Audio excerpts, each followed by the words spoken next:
It's long past midnight in Colorado Springs, and Officer Tony Erickson is taking a quick break from patrolling the north end of town. So, the buy bus car comes by. They buy the drugs, right? I remember it being a quiet night.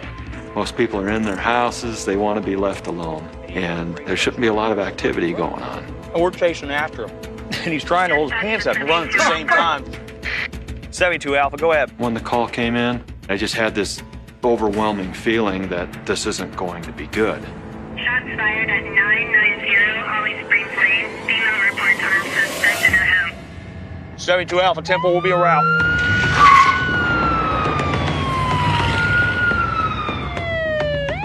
It was a nice, quiet neighborhood. It just seemed really strange. That really shouldn't be happening. We had no idea what waited us.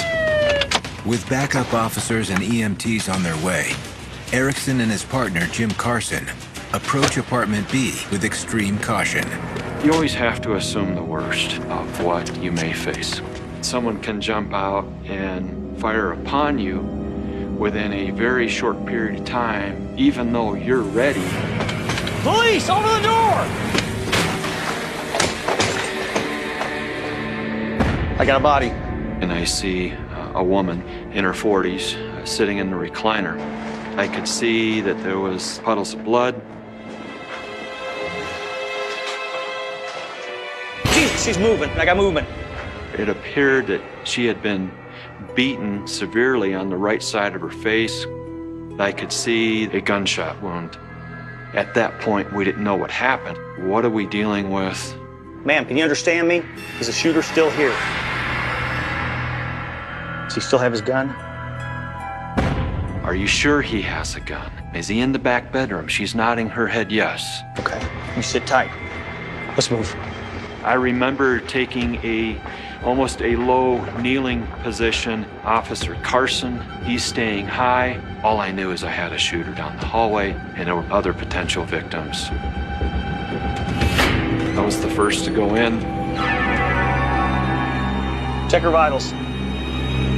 Yeah, she's gone. Oh, I got a kid down here. I could see the child on the floor, flat in his back, arms out at the side, and nothing's moving. I saw blood on the child's sleeper, and it's just a horrible situation. You could see that the child had been shot. It's just motionless. He's alive. I just remember so vividly the child's eyes, the eyes blinking. Hey, I'm gonna need an ambulance over here ASAP. I've got an injured child. I repeat, injured child. Just a very, very bad scene. Something that just should never be, that someone should never have to face.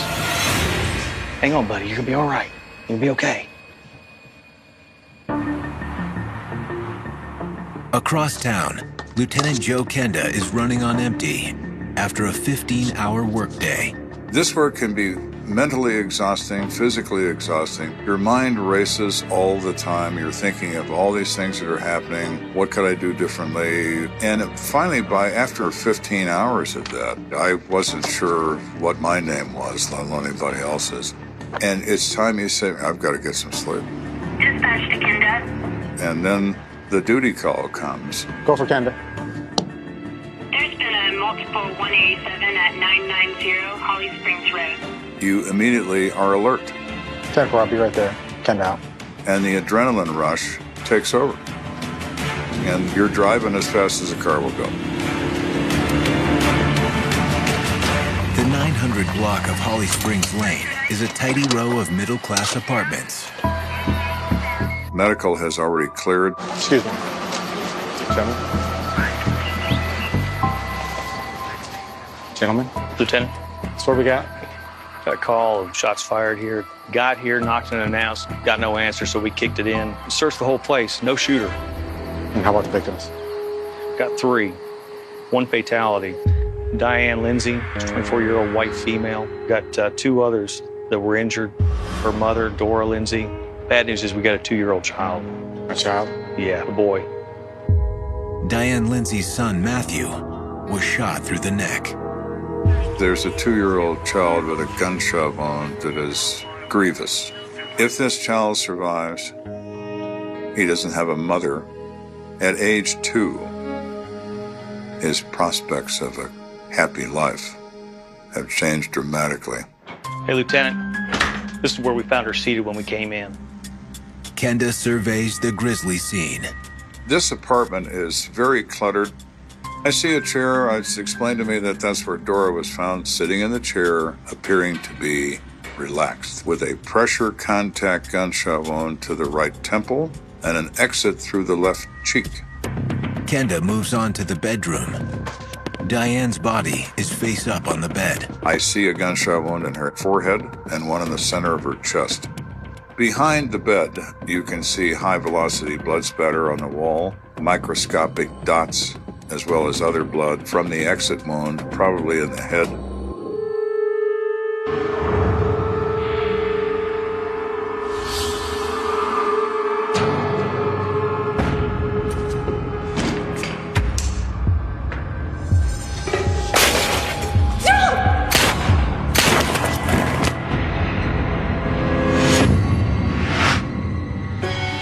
It's fairly obvious that our victim is in bed asleep when she's confronted by a shooter.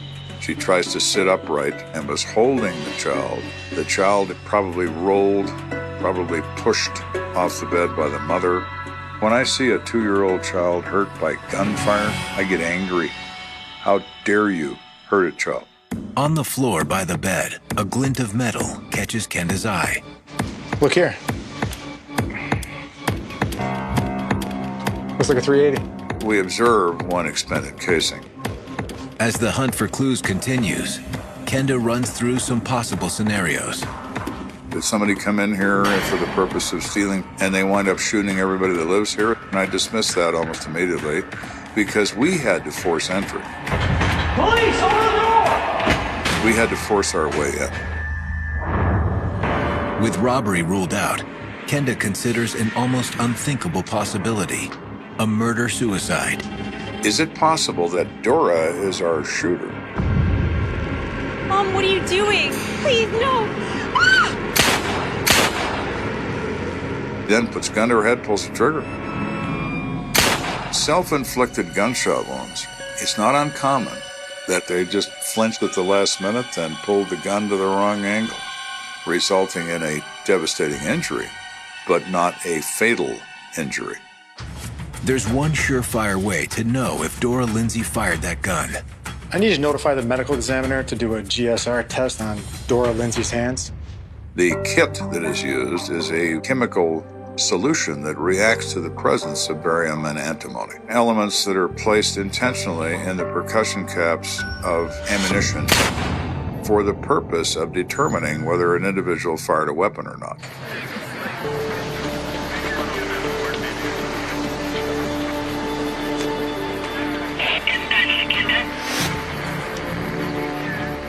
Go for Kenda. My tech at the hospital calls me back. No GSR. He said the results are negative. 10-4, Kenda out. This woman didn't fire a gun. So the next step, of course, is to start talking to neighbors. Did they hear the shot? Anyone that's out walking the street? Do you know anything about the residents? I know both Dora and Diane. They seem like really great people. The upshot is that Dora lives in that apartment and that her daughter, Diane, recently moved in with Mom, bringing this child with her when she moved in. Sir, can you tell me anything about what happened tonight? Did you see or hear anything? Didn't really see anything. I live on the back side of the building. The residents in the back-facing apartments are a dead end. But officers have had better luck with someone from the front side. Hey, Lieutenant, I have someone who says he saw the shooter. Really? We need a next step, and we just got handed one. We find a man in apartment C whose name is Vincent Puzik. Mr. Puzik, I was told you saw someone? Yeah, saw somebody probably about 150. And the bells ring in your head. Bingo. Now we're really getting somewhere. Let's go the rest of the way.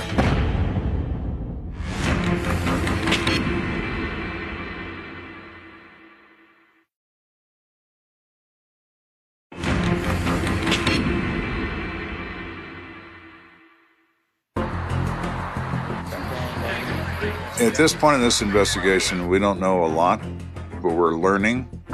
We have a 2-year-old child who's hanging on to his life by a thread, a 46-year-old woman who's been disfigured by gunfire, and a 24-year-old dead in her mother's apartment. It's an emotional case to me because a 2-year-old child has suffered a gunshot wound. But at least I've got a place to go. We have a witness, Vincent Puzik. Can you tell me exactly what you heard and saw? It happened pretty quick. We were asleep. The sound was so startling, coming out of a sleep and not knowing for sure what the sound was. What was that? It was sort of one bang and then two closer together and then a fourth bang. And the fourth bang was a noise that I had heard before, the door of our apartment building slamming shut. Somebody just ran from the building. My recollection is that it was a dark jacket and it looked like he was just running to get into a car. Would you recognize this person if you saw him again? It was just so dark, I really couldn't see much. But I'm sure it was a man. All right, well, thank you, Mr. Puzik. Yeah, no problem. So we've gone from not knowing anything to knowing that our shooter is a man. He's running from the building. Our shooter has a key to the front door. Not everybody has that, unless you're quite familiar with the family. But at this point, there's only one eyewitness who can confirm that connection. The grandmother, Dora Lindsay. Gunshot wounds to the head are very difficult. We don't know what her cognitive powers remain as. We don't know if she can speak clearly, but we've got to go try and find out. The next morning, Kenda pays Dora a visit at Memorial Hospital. On my way to see Dora, I go to Peds ICU, and I look at Matthew.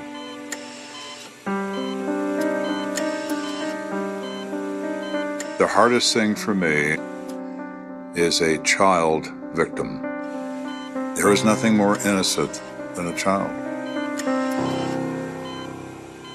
With a serious head wound, Matthew has been in and out of consciousness. I was able to look at the x-rays, and you can see the projectile had entered the neck and come to rest at the base of the skull and the back of the head. Based on my experience, I am hopeful that this child is going to survive. Kenda needs to find out who did this. Dora may have the answers, if she's recovered. Excuse me. I'm Lieutenant Kenda, and you are? I'm preparing to leave, and a woman walks into the room. She's very distraught, and she says her name is Mary Paget. Matthew is my grandchild. Have you seen Dora? I'd like to speak with her. I don't think that's possible just yet. Dora is in no physical condition to talk to me, even if she wanted to. As badly as I want to know what she knows, I've got to wait. Can I ask you a few questions? I'll wait outside until you're ready. Of course. She was devastated by the condition and welfare of Matthew, the loss of Diane. I'm very sorry for your loss. Thank you. Can you tell me about Dora and Diane? They're both just lovely women. Mary says that Diane was a nurse. She loved being a nurse and loved helping people who needed help. She was a single mother raising Matthew on her own and basically a loving, caring person. Dora was a loving mother who really doted on her grandson. And Diane and Matthew would often go to Dora's home and be there with her. What are you going to name him? Tick-tock clock. A good name? And the sad part is Matthew, the baby, was the light of everyone's life. Can you think of anyone that would want to harm them? I can't think of anyone. Was there an ex-husband or any boyfriends? She says that Matthew's father is no longer in the picture and hasn't been around for some time. But Mary also tells Kenda that Diane recently began seeing someone new, and the relationship got pretty serious fast. Diane has a current boyfriend whose name is Michael Norris. He's a licensed practical nurse at a nursing home where both Michael and Diane worked. Can you tell me about him? Well, they've only been dating about 5 months. What if this 5-month relationship suddenly takes a turn for the worse and emotions rise and things go wrong? it is likely to assume that he could get a key to Diane's apartment. Access, emotion equals violence? Let's go find out.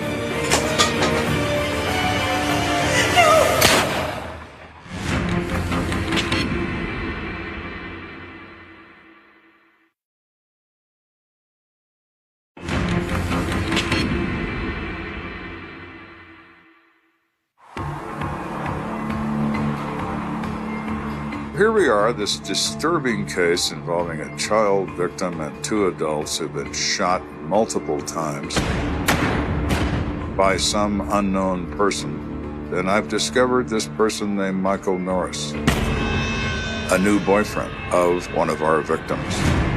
Does he play into this? I don't know yet, but I want to know where he was when this shooting happened. Kenda, along with Detective Brian Ritz, finds Michael at the nursing home where he works. Michael? Yes. He's in the employee break room, surrounded by coworkers. He looks like he's been crying, and he looks very, very tired. He's seemingly overcome with grief, but Kenda isn't about to drop him as a suspect just yet. Do you have a few minutes we could talk to you? Yes. My job is to consider everyone as being a suspect. Some people get very offended by that, but it's the reality of the work. And I said, you know, Michael, I know this is the hardest thing in the world, but I know that Diane would want you to help me. But we need your help to find out who killed her. Absolutely. What do you need from me? I said, Michael, I have to consider you as possibly involved in this. Oh, no, my God, no. I would never. Well, let's start with what you know. Can you tell me where you were between 1:30 and 2 a.m. last night? Yeah. Look, I was here working. And my shift supervisor, who's here now, they were here with me last night as well. Want to check on that? So you tell me about your relationship with Diane? Everything's been great. Man, I can't believe she's gone.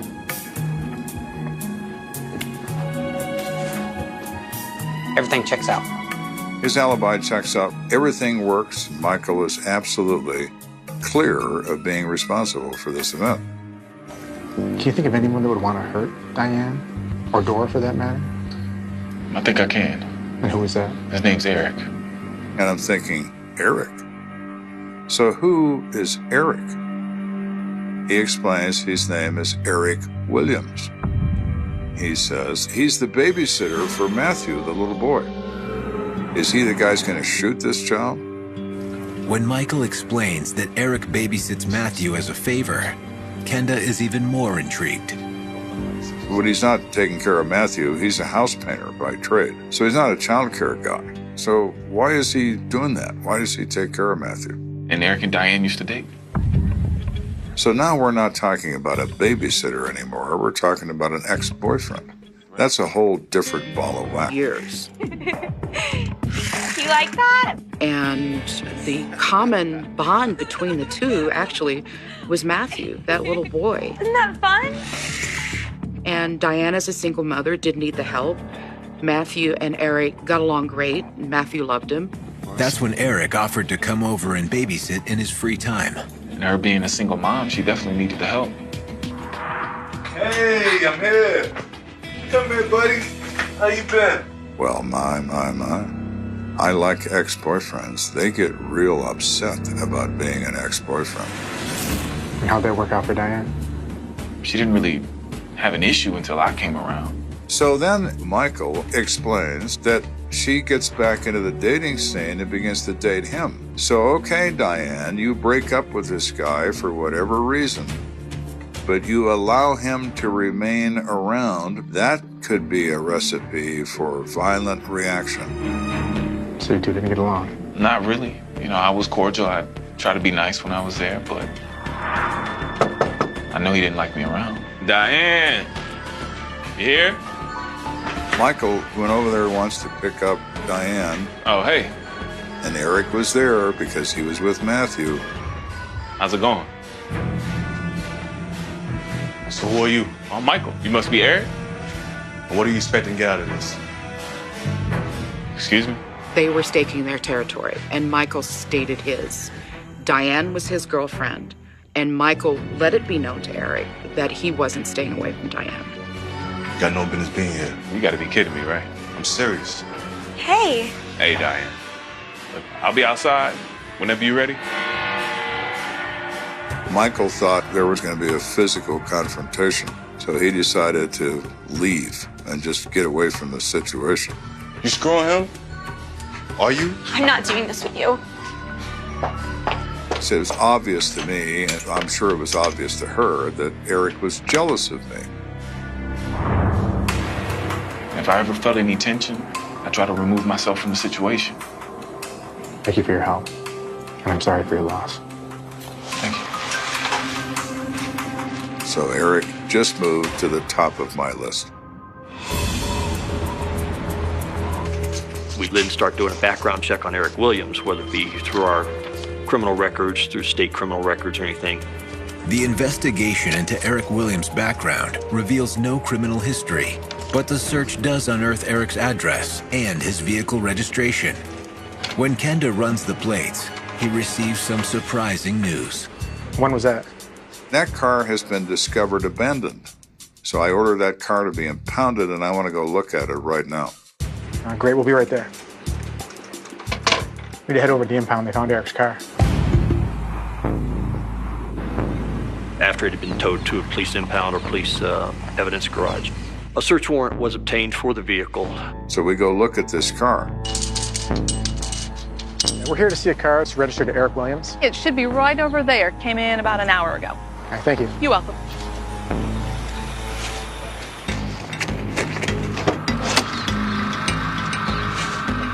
You could see personal clothing items, trash, debris.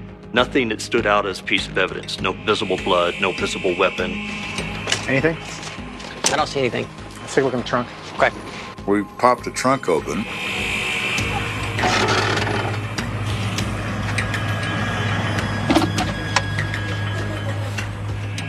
And lo and behold, we have a gun.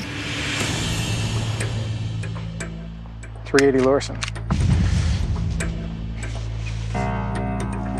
Looks like a .380. There's a magazine in the weapon, and there is another magazine in the bag loaded with live ammo. Not just a gun, but the right kind of gun. Been fired recently. I think I just found my murder weapon, and it's in Eric S. Williams' trunk. It's warrant time. We send that weapon into ballistics in the lab. I already know it's my murder weapon, but I want you to tell me it is. We have a last known address on Eric. I want to go find some son of a bitch who would shoot a 2-year-old kid in his mother's arms. Let's go to his apartment and see if he's there. We're pretty sure this is our guy. He's already shot 3 people, including a little kid. Sarge, you go ahead and cuff him, cover him. You know how to clear the rest of the house. 10-4, Lieutenant. Let's be careful.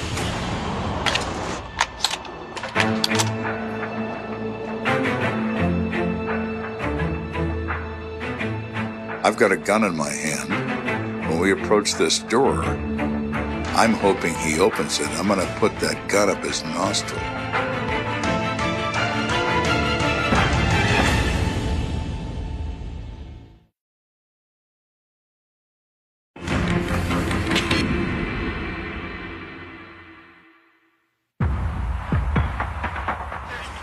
In the shocking murder of single mother Diane Lindsay, Lt.Joe Kenda has zeroed in on an alleged culprit, Diane's ex-boyfriend, Eric Williams.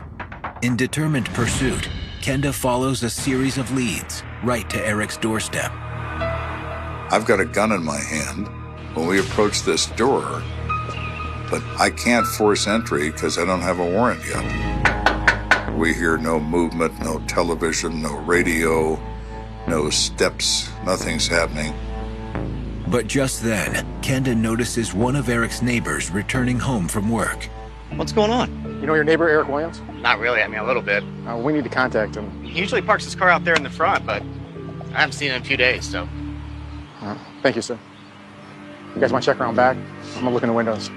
Police don't go into a home without a search warrant, so they began looking in the windows to see what they could see. And there's a piece of paper on the table, and I thought, that's interesting. What's on the piece of paper? And in big letters written, it says, "Diane, I hope you're happy." No, you don't. Maybe you care that you're going to make her dead, but you certainly don't care if she's happy. It could mean I'm going to commit suicide, or it could mean I'm going to come after you. Is this somebody rising up in a jealous rage? It certainly has that look. After I see that note, my instincts, my experience, everything tells me Eric S. Williams is my guy, and there is no other.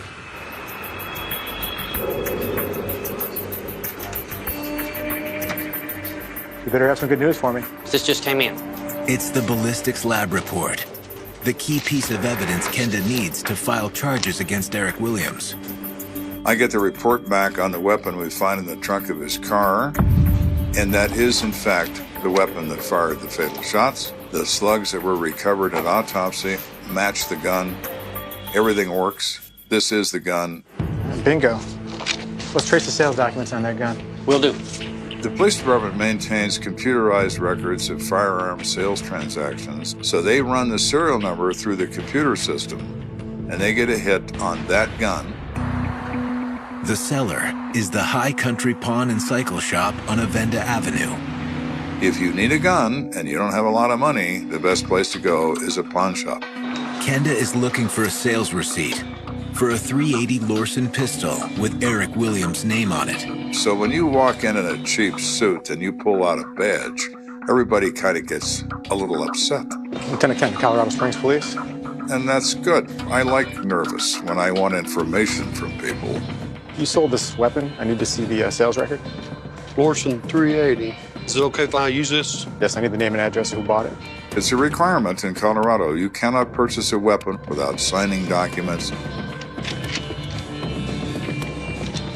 Here's the person that bought it right here. Who's Jessica De Herrera? And it's like, what? Who are you? I see the name Jessica De Herrera, not Eric Williams. Who the hell is this? She's got an address there on El Paso. Are you sure this is the right one? Yes, sir. All right, thank you. Thank you. Does that take them further away from Eric, or does it take them closer to Eric? That's what they won't know until they find Jessica. Local property records lead Kenda to Jessica's residence on the south side of town. You always assess people when you first meet them. We knock on Jessica's door.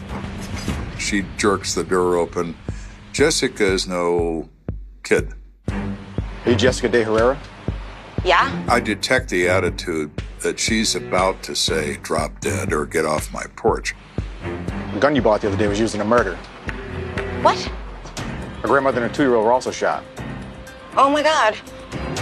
And her demeanor changes. But I have the gun here. Really? Yeah. Show me. It's here in my closet. So she opens this linen closet with shelving in it, and she said it's right there. Right where, Jessica? So weird. She pulls all the towels and everything off the shelf. Give me a minute. And there's nothing. There's no gun, there's no bullets, there's no anything.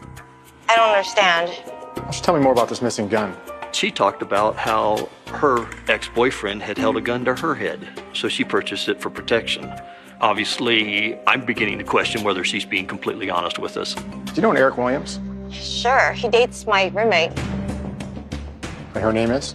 Marie West. She should be coming back here in a few minutes, but we're going to wait until she comes back.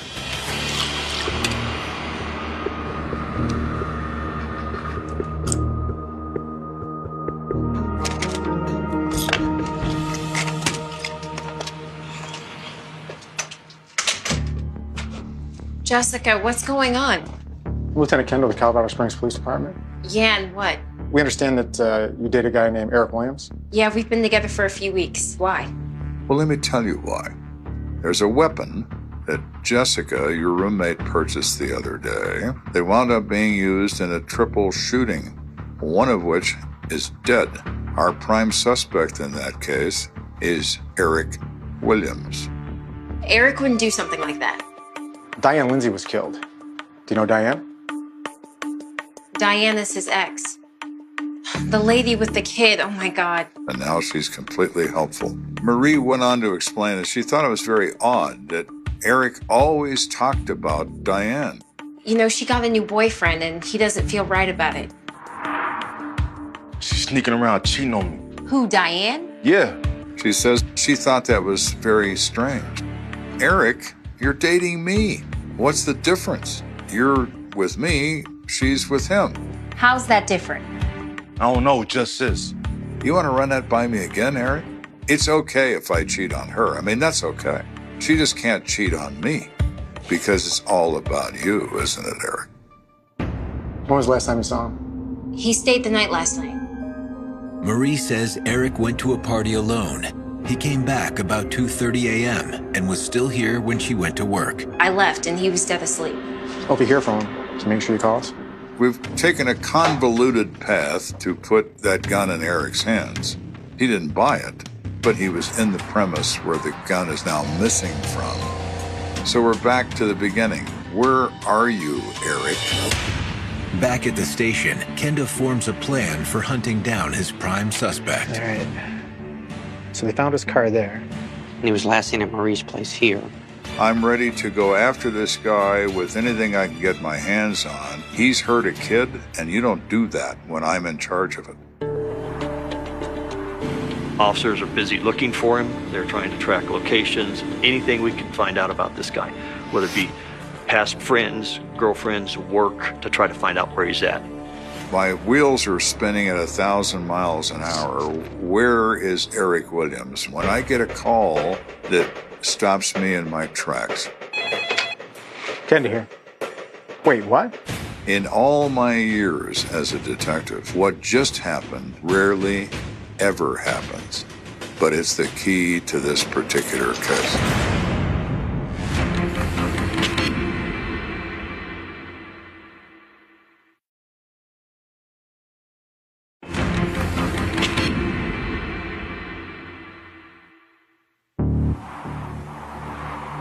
I'm on the hunt for Eric Williams. I have a warrant for his arrest for first-degree murder and 2 counts of attempted first-degree murder. He is somewhere, I have no idea where, and I am desperately trying to find him before it hurts anybody else. Eric Williams did what? By day 2 of the investigation, shortly after 6 p.m., there's a stunning development. When somebody's looking at the possibility of life in prison, you don't generally expect them to walk in the front door of the Police Operations Center and say, "Oh, here I am, I think you're looking for me." He turned himself in. When? He falls out of the sky. I was really looking forward to the moment of pointing a gun at him to see if he wanted to shoot me instead of a 2-year-old. All right, book him. Get him into interrogation. I'll be right there. You never know what to expect when you encounter someone who has done what Eric Williams has done. I've seen everything from laughter to screaming to sweating rage to all the things that you can imagine. So I carefully open this interrogation room door and I look at him sitting in handcuffs behind this table. And he is completely calm. Eric? Yes, sir. I'm taking your statement. You have the right to remain silent. Anything you say can and will be used against you in a court of law. He called me sir. He is exceedingly polite. Did you understand these rights as I've spoken them to you? Yes, sir. Are you willing to waive these rights and tell me what happened? Might as well. My life's already gone. And my thought was, but you're right about that, Eric. Your life is gone.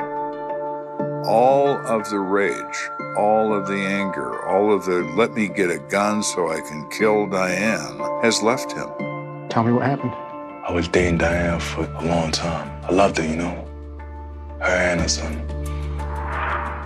Does Eric like kisses? No. Yeah. He says he is not the father of Matthew, but he loves the little boy.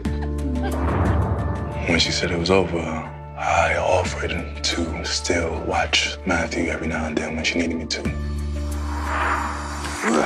Eric tells Kenda the arrangement worked fine at first.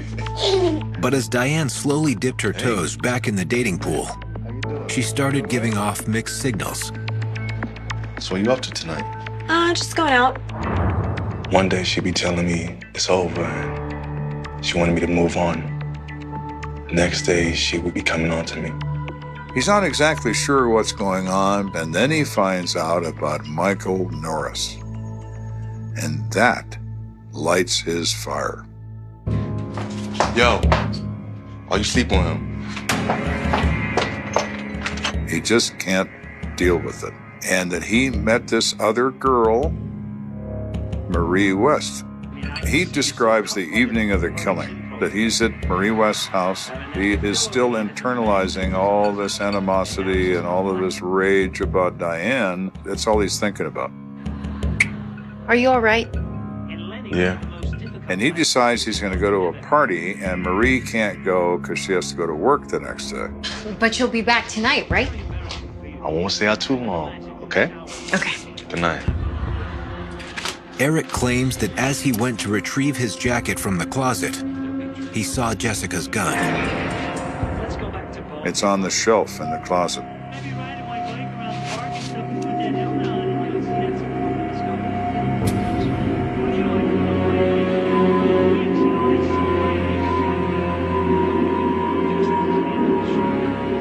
The magazines are there, they're loaded, there's a box of ammo next to the gun.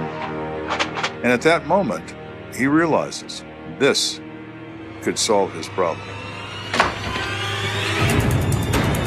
He said he left, went to a party down at Fort Carson and stopped by a bar where he continued to drink. He had indicated that he was drunk.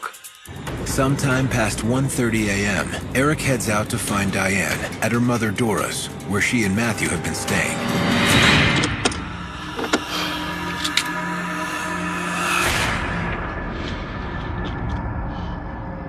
He loads the gun, he racks the slide. He has a round in the chamber, he is ready to go. Jealousy is a very powerful emotion. Reason is out the window. We're now talking about pure, white-hot rage. Eric has a front door key from babysitting for little Matthew at Dora's. Diane, Oh my God. Diane. Eric, why are you here? Where's Diane? Diane's not here. Go home, you're drunk. She looks at him and sees the gun and says, "Oh my God," and grabs the phone. There's a man with a gun. Don't you dare. Eric goes looking for Diane, finds her in bed. Eric. Eric is standing at the foot of that bed, and Matthew is still pretty much asleep. No, please, Eric. This No, is your fault. No, please don't. Diane is killed almost instantly, and Matthew falls to the floor, a .380 caliber wound through his neck. This little baby boy gets caught in the crossfire of love versus hate. There's been a shooting.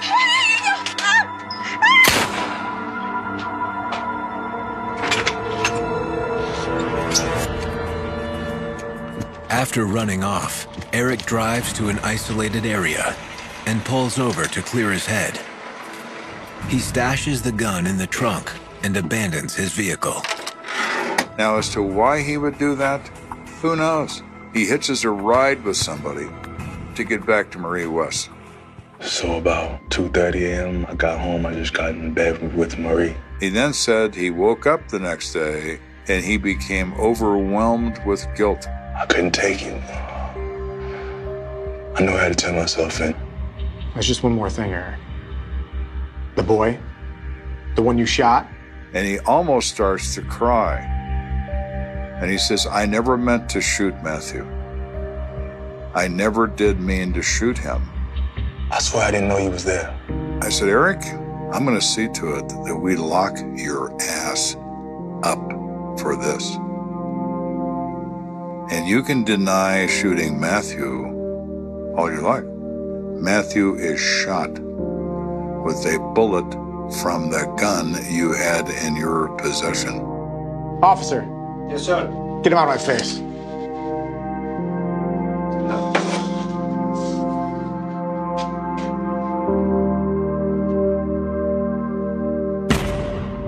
Eric Williams pleads guilty to first-degree murder and 2 counts of attempted murder. The presiding judge sentences him to life in prison. In my mind, I still see that toddler on the floor, long eyelashes looking up at you, unable to move. And I have carried that for many, many years, and it would bring me a lot of comfort to see Matthew. Miraculously, both Dora and Matthew Lindsay survived the attack without serious permanent damage. I used to get a card or 2 from Mary afterwards every Christmas to say how Matthew was doing. So it was good to hear that he was doing well. The really sad part about Diane's fate is there's a mother who will never again see her child, but will always love her as much as the day she was born. And there's a little boy grown up the rest of his life without ever knowing what it could have been like to have a mother. Eric Williams represents every male where it's all about me, all to satisfy his demented view of love. If I can't have you, no one is going to have you because I'm going to kill you.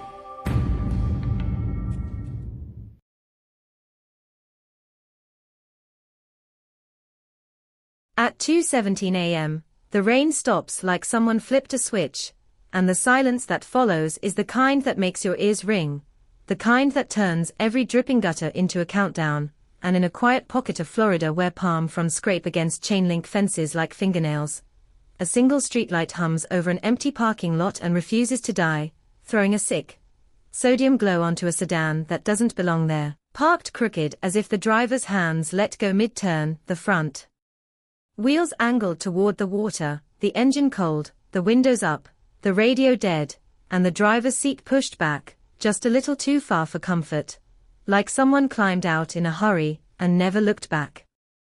This is how it starts in 2009, no gunshots, no screaming neighbors, no dramatic chase through the night, just a car where a car shouldn't be, and the slow, choking realization that a person has vanished inside the gap between 1 minute and the next.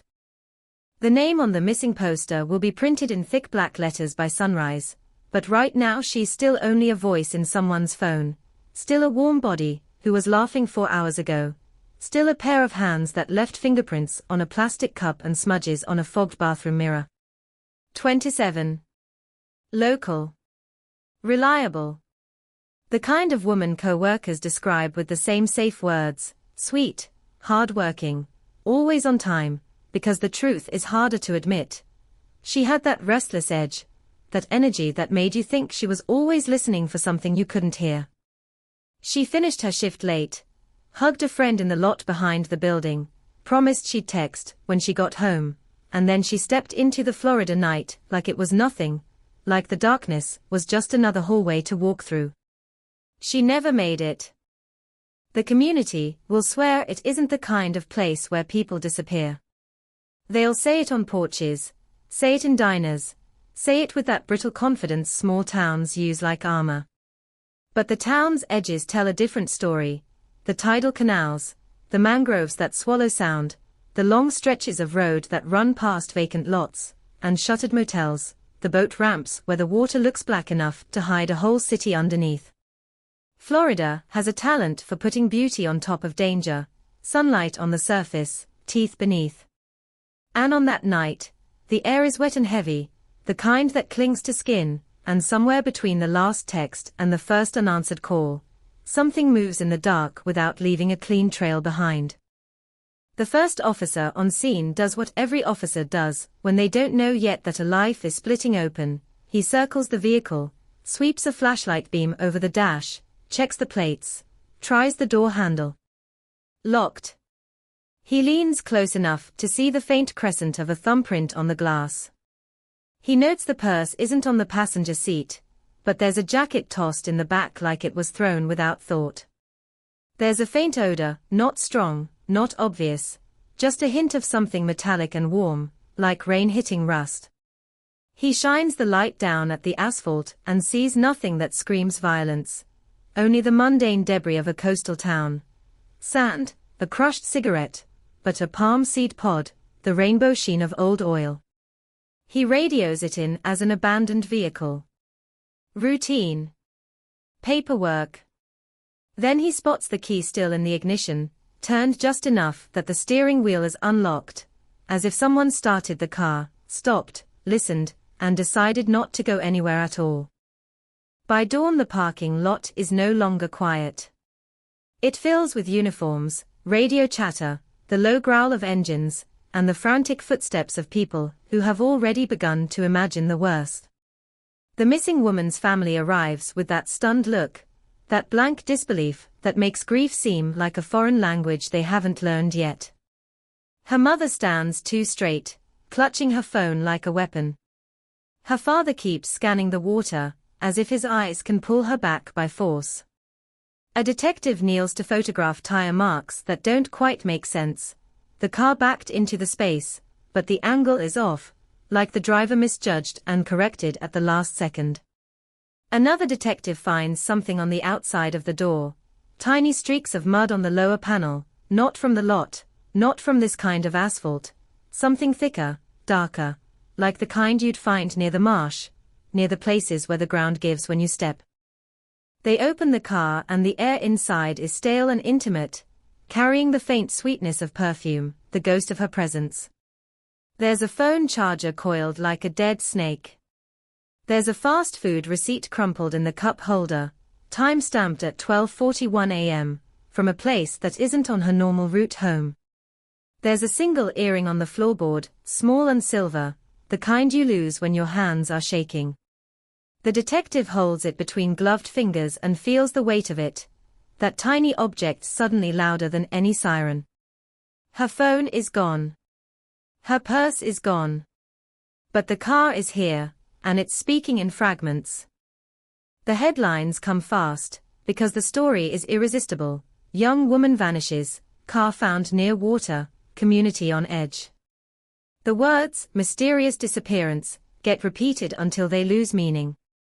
The local station runs the same photo over and over, the same smiling face, and the anchors keep their voices calm, like calm can keep the fear from spreading. People call in tips that range from helpful to deranged. A white van, a shadow behind a dumpster, a scream they swear they heard, a man with a limp. The police take every call, because you have to, because you never know which detail is real until it's too late. They start with the obvious. They always do. Boyfriends. Exes. The co-worker who lingered too long. The customer who stared. Anyone who had a reason to be angry, anyone whose story doesn't line up cleanly. Her ex says they haven't talked in weeks, that she's moved on, that is not the kind of guy who does that.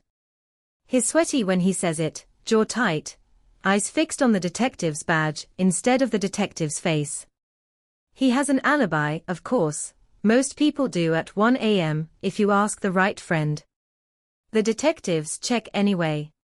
They check his phone records, his car, his trash, his timeline, because rage doesn't always come with logic, and love doesn't always come with mercy. Then they widen the circle. The bar down the road where drifters buy cheap beer. The marina where the night shift guys smoke and watch the boats rock against their ropes.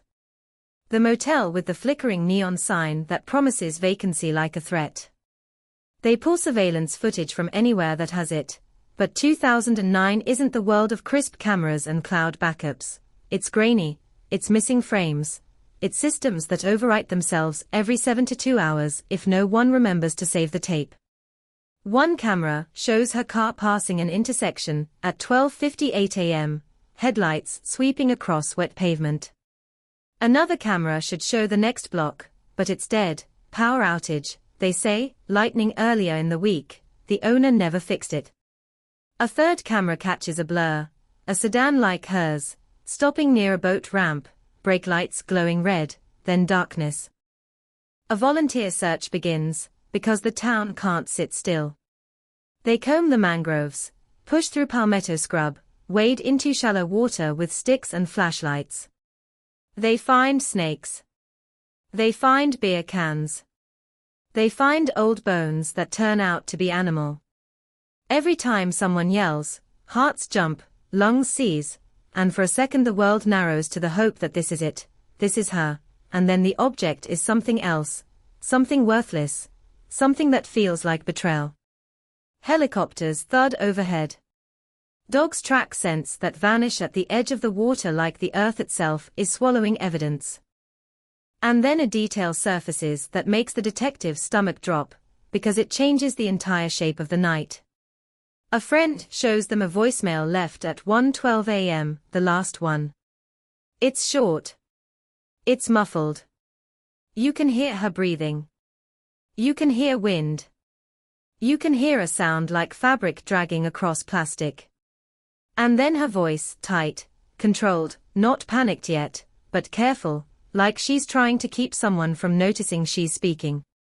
I'm almost, she says, and the rest is cut off by a click and then a dull thump, like the phone hit something hard. The friend swears he didn't think anything of it at the time. People leave half messages. People get distracted. But now it's a prophecy that came true. The investigators go back to the car like it's a crime scene all over again, because it is, because anything you missed in the first hour becomes a missing piece you might never recover. They swab the steering wheel, the door handle, the gear shift. They bag the jacket, the receipt, the earring. They vacuum the seats for hair, fibers, grit. The lab will return a handful of partial fingerprints, mostly hers, some too smudged to identify, and one partial that doesn't belong, too incomplete for a match, too complete to ignore. They find a smear on the inside of the driver's side door, near the pocket, a faint streak that tests as blood, but not enough to get a full profile. Not enough to point a finger. Just enough to keep the case alive in the worst way. Rumors bloom like mold in humidity. People say she was taken by someone she knew. People say it was a stranger passing through, a predator drawn to the coastline like sharks to scent. People whisper about trafficking, about gangs, about drugs, because fear will always reach for the biggest monster it can imagine. The police keep their statements measured, but the town hears what it wants. No evidence of foul play feels like a lie, active investigation feels like a stall, person of interest feels like a promise. Candlelight vigils appear in parking lots, wax dripping onto concrete like tiny graves. Her photo is taped to storefront windows.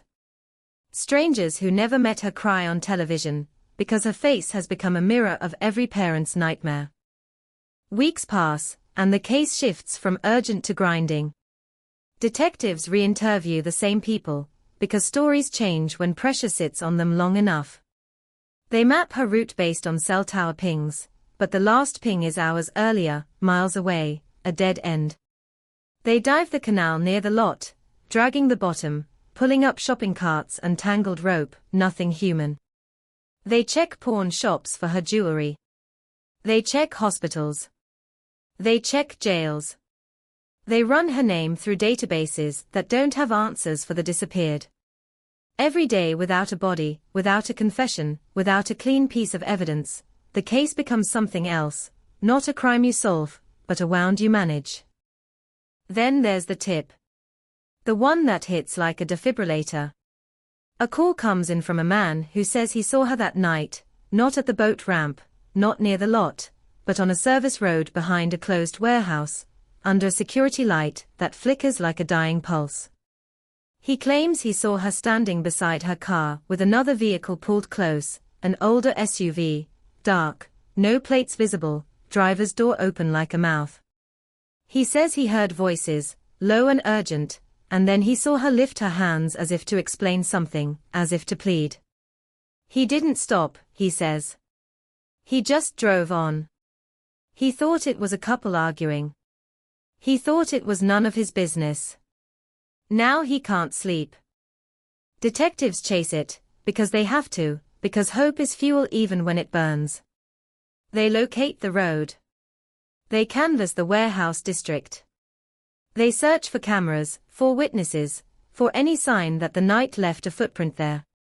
They find one thing, a patch of sand near the shoulder that doesn't match the sand by the water. It's coarser. It has tiny black flecks in it, industrial.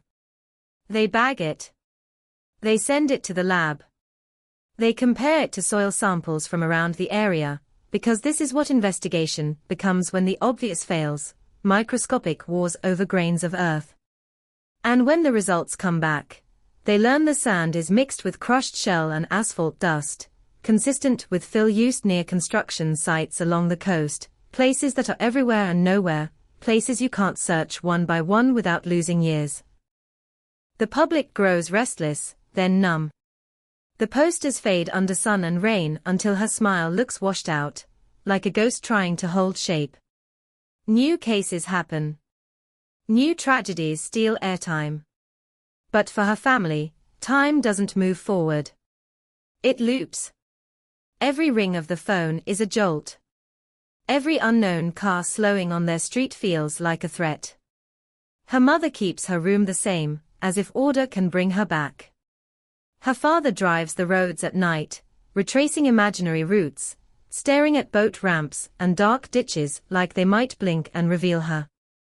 And beneath it all, the case begins to collect the kind of details that never show up in a headline, but haunt detectives for decades.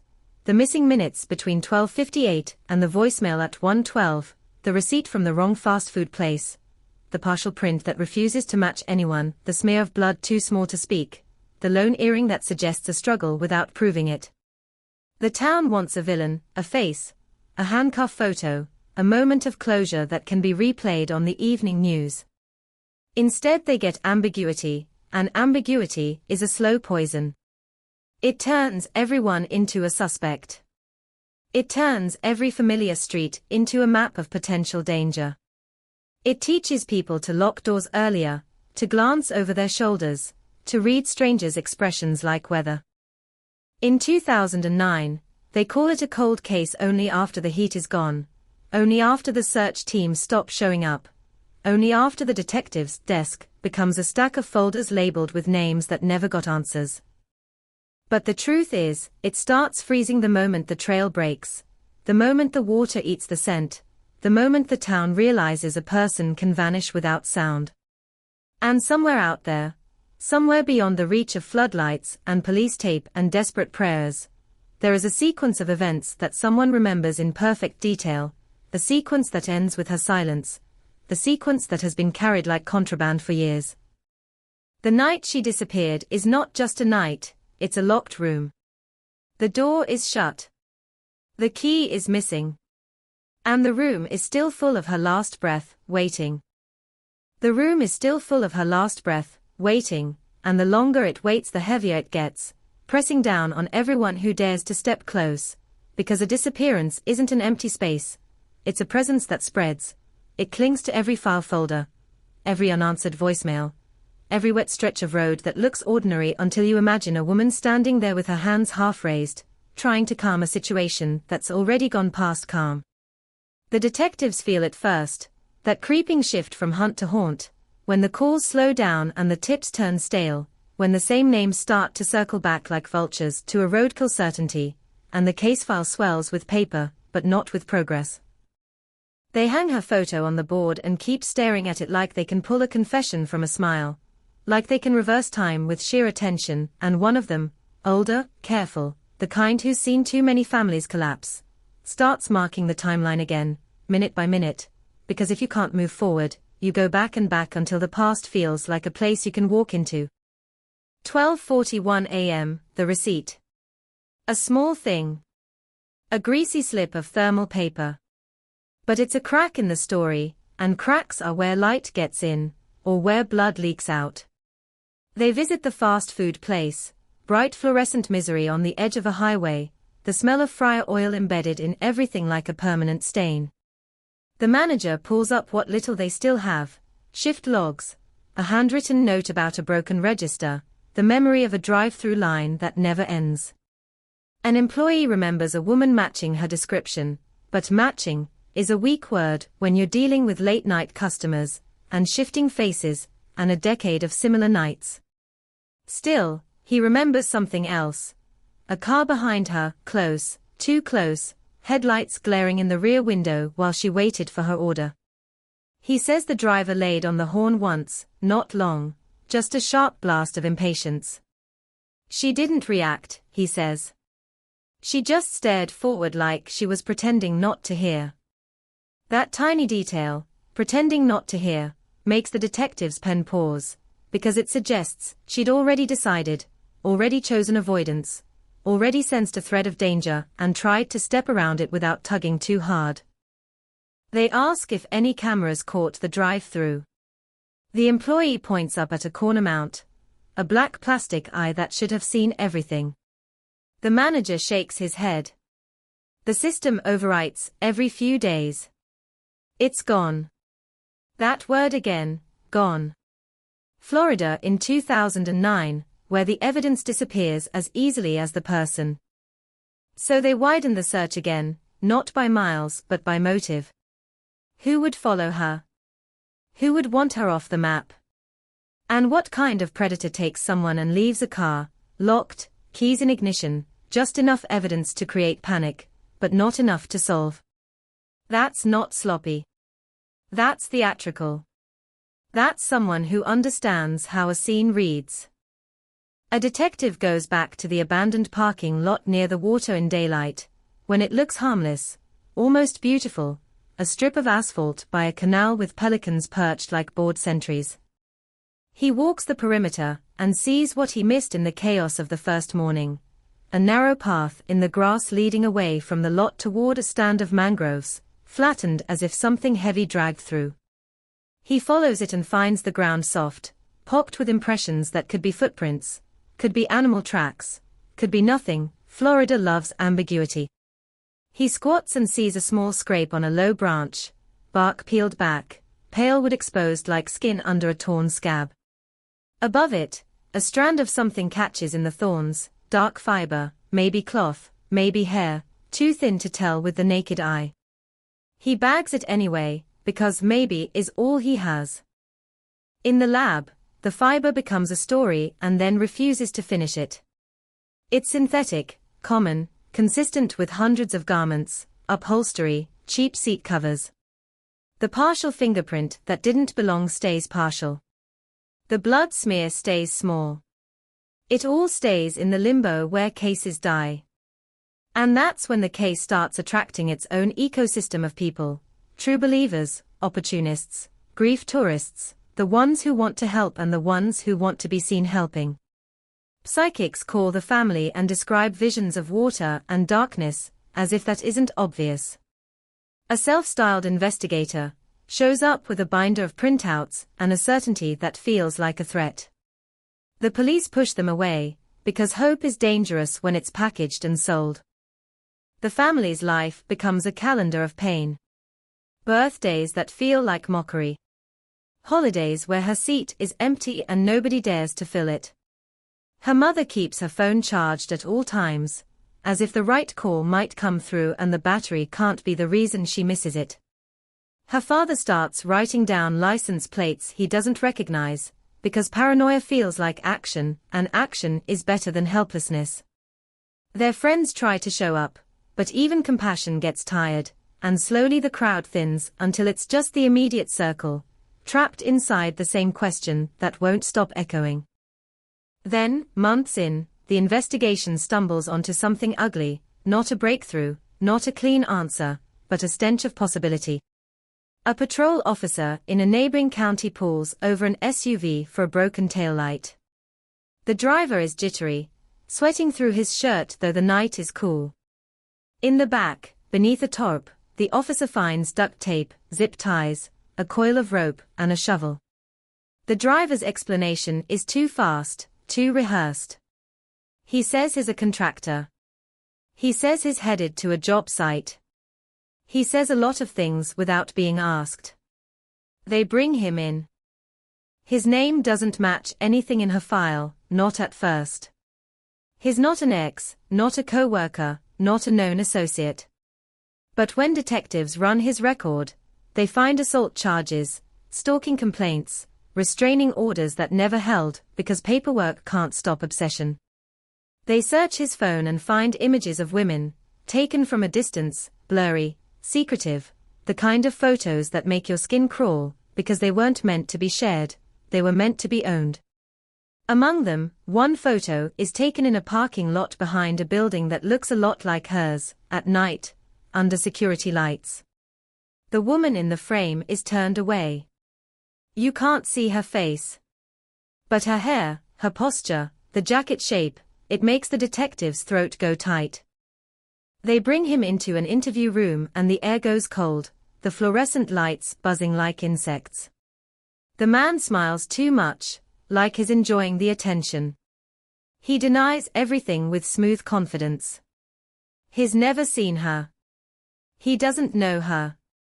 Those photos are art, he says. Street photography. He says it with a shrug, like it's all harmless. The detective doesn't blink. He slides the photo across the table. The man's eyes flicker, one tiny betrayal, and then the smile returns, forced now, brittle. They check his movements that night. He has an alibi, a friend, a bar tab, a receipt. Receipts again. But receipts can be staged, and friends can lie, and bars are loud enough for people to disappear into. The detectives lean in. They ask about the rope, the zip ties, the duct tape, the shovel. He laughs and says Florida is full of weird people and weird tools. He says you never know when you'll need to fix something. The detective thinks, you never know when you'll need to bury something. A search warrant is signed. They tear through his SUV, his apartment, his storage unit. They find more photos. More tape. More rope. They find a box of women's jewelry that he claims he found at flea markets, cheap trinkets, nothing important. But there's a single silver earring in the box that looks painfully similar to the one found in her car. Same shape, same tiny twist in the metal. The lab can't confirm it's hers. No serial number. No unique mark. Just resemblance. Just the kind of almost that ruins your sleep. They dig into his past and discover he used to work near the coast, near construction sites, near the very type of fill material that matched the strange sand, crushed shell, asphalt dust, industrial grit. He knows the back roads. He knows the service roads behind warehouses. He knows how to move without being seen. The detectives start to feel it, that rising adrenaline of a suspect who fits the darkness too well. They press harder. They push for a confession. They offer deals they can't really offer. They call his bluff. And still he doesn't break, because some people don't break under pressure, they harden. They enjoy the attention. They enjoy the fact that they are holding the story hostage. The family hears whispers. They hear person of interest. They hear evidence. They hear close. The town hears it too, and for a moment the air changes. People start saying his name in grocery store aisles. They look at his photo online and swear they've seen him around, swear they remember his SUV, swear they knew all along. That's how fear rewrites memory. Everyone becomes certain after the fact. The news runs a headline that screams like a siren. Florida 2009 cold case finally broken. Arrest shocks community. The words hit the family like both salvation and betrayal. Finally broken. Finally. Broken. As if she was a lock. As if she was a puzzle. As if the right handcuffs could undo the last decade of pain that hasn't even happened yet, but already feels inevitable. But the truth is colder. The prosecutors look at what the detectives have and see holes. Similar isn't identical. A partial print isn't a match. A pattern of behavior isn't proof of this act. And in the sterile language of law, what they have is suspicious, compelling, horrifying, and not enough. The man is charged on other things. Weapons violations. Stalking. Possession of burglary tools. He goes away for a while, but not for her. Not for her name. Not for her absence. The headline fades. The town exhales, then realizes it's still holding its breath. The case sinks again, but it doesn't die, not completely, because detectives are stubborn and grief is louder than bureaucracy.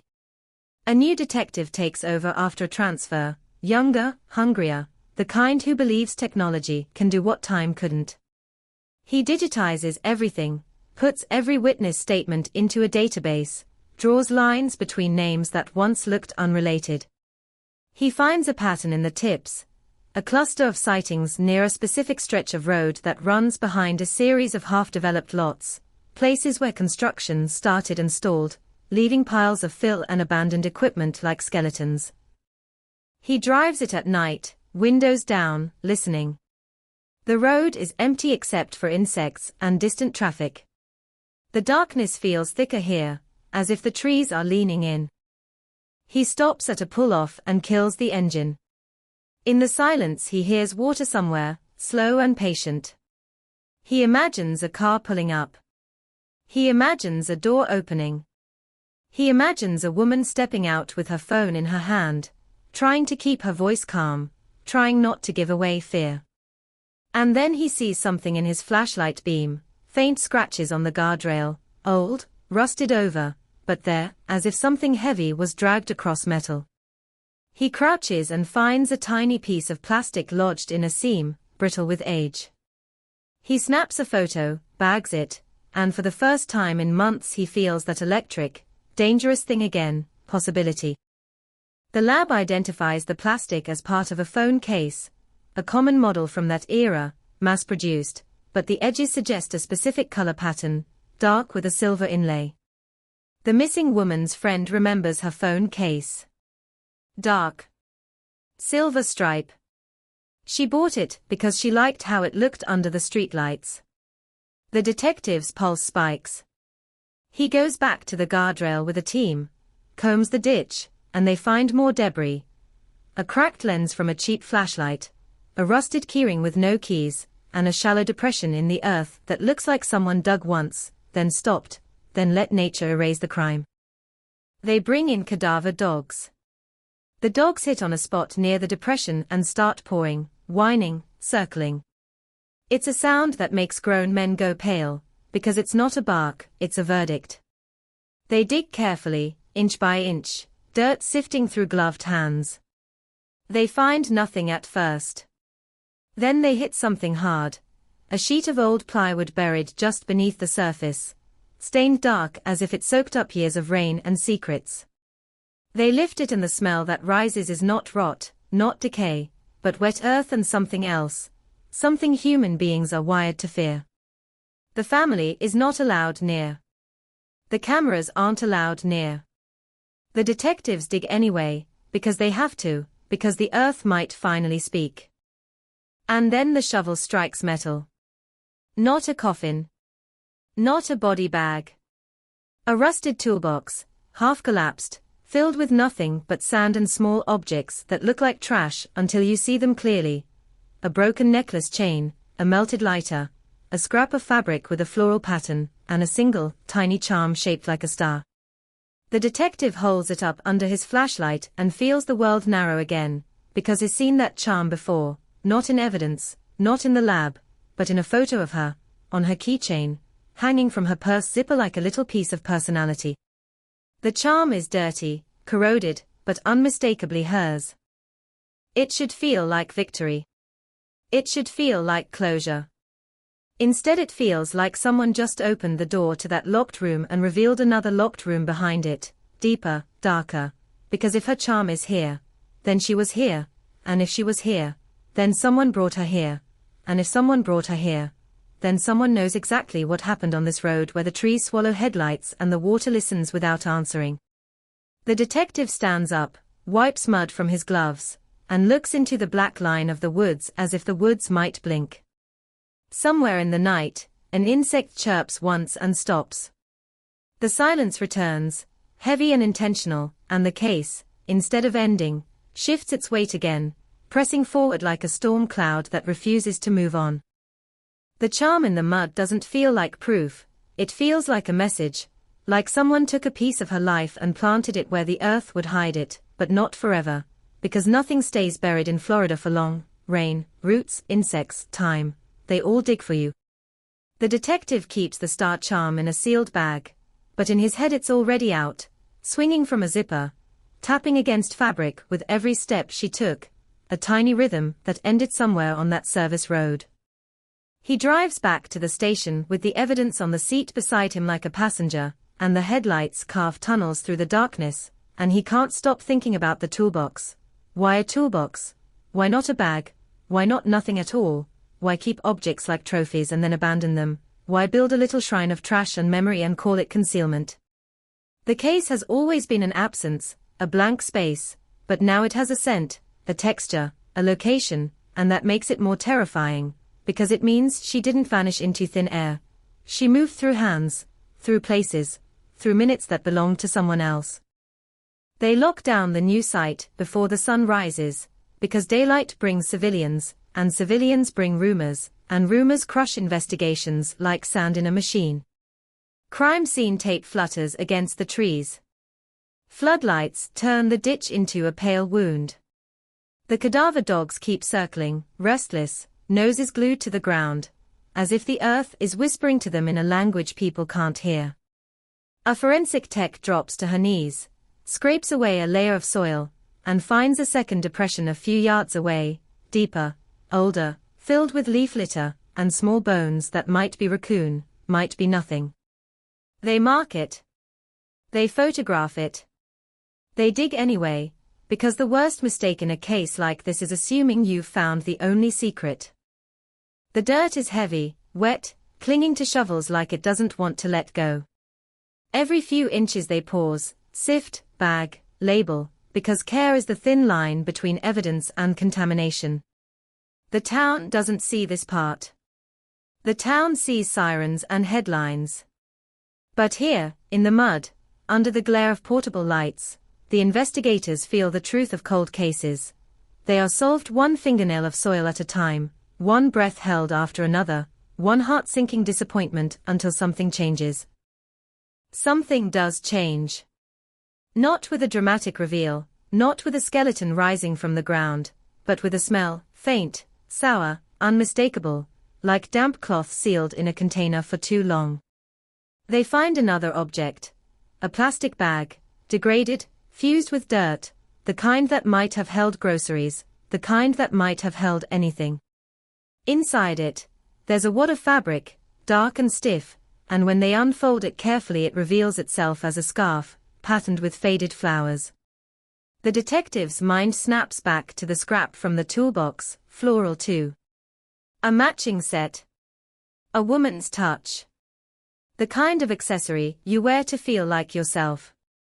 The kind of thing that turns into a gag in the wrong hands. They don't say it out loud, not here. They don't give the dirt the satisfaction of hearing their fear. They bag it. They mark it. They keep digging. The search doesn't produce a body. It produces fragments. A snapped piece of acrylic nail. A button with a chipped edge. A hair clip, rusted at the hinge. Ordinary objects turned nuclear by context. Any one of them could be unrelated. Any one of them could be her. The lab will decide, or the lab will shrug, because the lab is a machine that needs clean inputs, and this case has always been messy. But even without a body, the new location is a pivot. It tells them the story didn't end at the parking lot by the water. That lot might have been staging, misdirection, a place to leave a car like a false breadcrumb. The real path leads here, to the warehouse district's back veins, where service roads run like secret corridors and construction sites sit half-finished, open mouths waiting to swallow whatever you drop inside. If she was brought here, then the killer, if there is a killer, if there is one person and not many, knows this terrain. He moves like a local.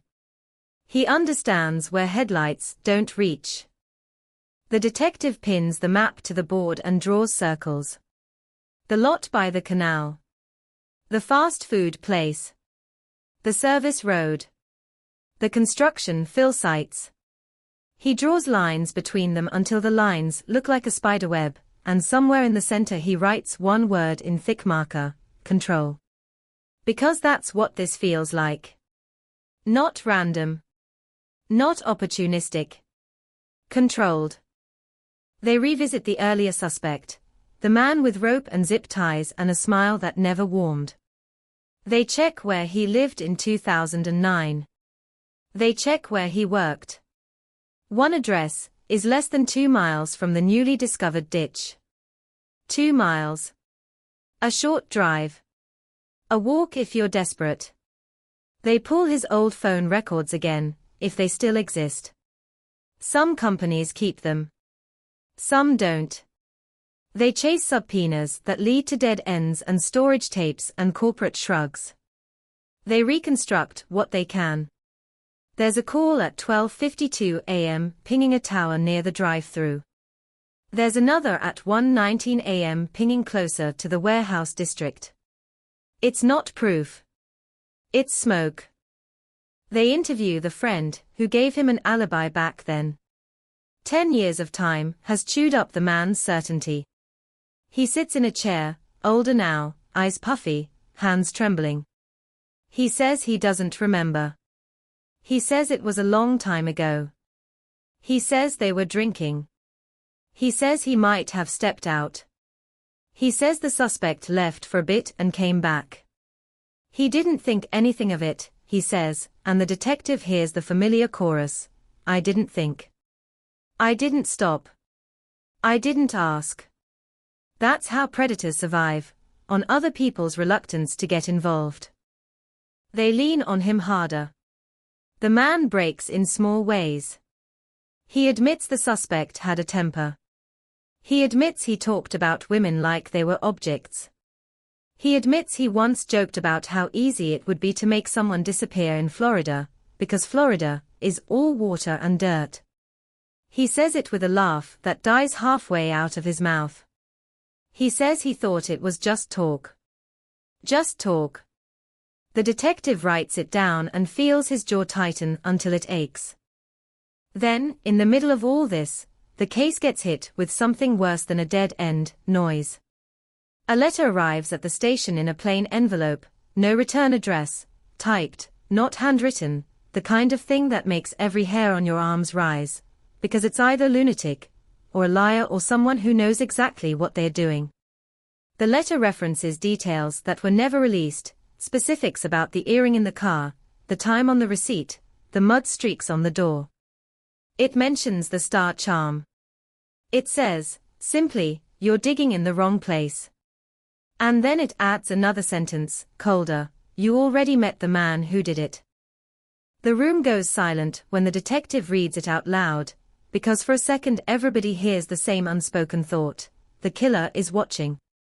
Whether it's true or not almost doesn't matter. The psychological effect is immediate. The case stops feeling like a relic and starts feeling live, electric, dangerous. If the letter is real, it's taunting. If it's fake, it's still a contamination, a poison injected into public trust. The chief wants to keep it quiet. The detective argues. He wants to release a controlled statement, lure the writer into revealing more. The chief says no. The chief is thinking about lawsuits, about panic, about headlines. The detective is thinking about the family, who deserve truth even when truth is ugly. The letter leaks anyway, because secrets leak the way boats leak, slow at first, then suddenly and catastrophically. A reporter hears. A blog posts it. A radio host reads it on air with theatrical horror. The town reacts like a hive. People don't just lock their doors now, they bolt them. They don't just glance at strangers, they catalog them. The family gets new calls, new threats, new tips. A man claims he wrote the letter as a prank and then retracts. A woman says she recognizes the typing style. A former co-worker calls in sobbing, insisting she always suspected someone in management. The case becomes a storm again, but storms don't always clean, they can bury. For the detective, the letter changes the strategy. If someone is bold enough to send it, they might be bold enough to send another. They bring in behavioral analysts, people who speak about power dynamics, and signature, and staging with clinical calm. They say the car placement suggests misdirection. They say the missing purse suggests the offender wanted to remove identity, communication, control. They say the letter suggests narcissism, a need to own the narrative. They say a local offender is more likely than a transient, because the offender knew where to leave the car, where to move unseen. The detective listens, nods, but his mind keeps returning to the same image. Brake lights glowing near the boat ramp, a door open like a mouth, and her hands lifting in a gesture that might have been surrender or explanation. They return to the boat ramp. They sweep it again. They do ground-penetrating radar along the edges where filled dirt meets older soil. They check the waterline for anything that might surface after years. They find nothing human. But they do find a curious thing. A cluster of cigarette butts in a spot that's sheltered from rain, a little nook where someone could sit and watch the lot without being seen. The butts are old, soggy, but the filters are intact enough to be bagged. The lab might pull DNA from them if the universe is kind. The universe is rarely kind, but they try anyway. They also pull records of all construction projects active, or stalled in that corridor, in 2009. Who had access? Who had keys? Who had equipment? Who worked nights? Florida is full of contractors, subcontractors, de laboris, men who move from site to site like ghosts, leaving little behind except footprints that wash away in rain. They compile names, addresses, vehicles. They look for overlaps with earlier tips. They find one, a subcontractor, who owned a dark SUV, and had a history of harassment complaints that were handled internally. His name appears in a tip from 2009, a woman who said he used to hang around the victim's workplace, watching. That tip was filed, noted, and buried under a mountain of others. Now it rises. They go to his last known address. The house is empty, foreclosure notices curling on the door like dead leaves. Neighbors say he left years ago. One says he was weird, always working late, always angry. Another says he had a boat and used to go out at night. The detective hears boat and his stomach tightens. Boats are freedom in Florida. Boats are also escape. Boats are also floating crime scenes that can be cleaned and moved and sunk. They track him through paperwork trails, old job applications, utility bills, a license renewal. He's living upstate now, different county, different life, maybe. They drive out to find him. He opens the door wearing a stained t-shirt, older, heavier, eyes sharp with suspicion. He doesn't invite them in. He keeps the chain on the door like a warning. The detective introduces himself, says they are following up on an old case. The man's expression doesn't change, but his breathing does, just slightly faster, just slightly shallower. The detective watches his throat move as he swallows. They ask about 2009. They ask if he knew her. He says no. They ask if he ever went near her workplace. He says he worked in the area, lots of people did. They ask about his SUV back then. He says he sold it. They ask about the boat. He laughs and says everybody has a boat in Florida. The detective doesn't laugh. He asks if the man will provide DNA voluntarily, just to eliminate himself. The man's eyes flash. He says no. He says he knows his rights. He says he's done talking. The detective leaves with nothing but that quickened breath and the feeling that he just stood on the edge of something. A refusal isn't guilt. But it's friction. It's resistance. It's a place to push. They get a warrant. Not for the cold case, still too thin, but for an unrelated matter, a bureaucratic hook, an old firearms violation, a probation check, something that lets them take a swab legally, something that opens a door that won't open willingly. When they collect his DNA, he watches with a cold smile, the kind that says, "You won't find anything." The detective wants to wipe that smile off his face with a confession. He can't. Not yet. Weeks later the lab calls. Not a match. Not to the partial print. Not to the blood smear.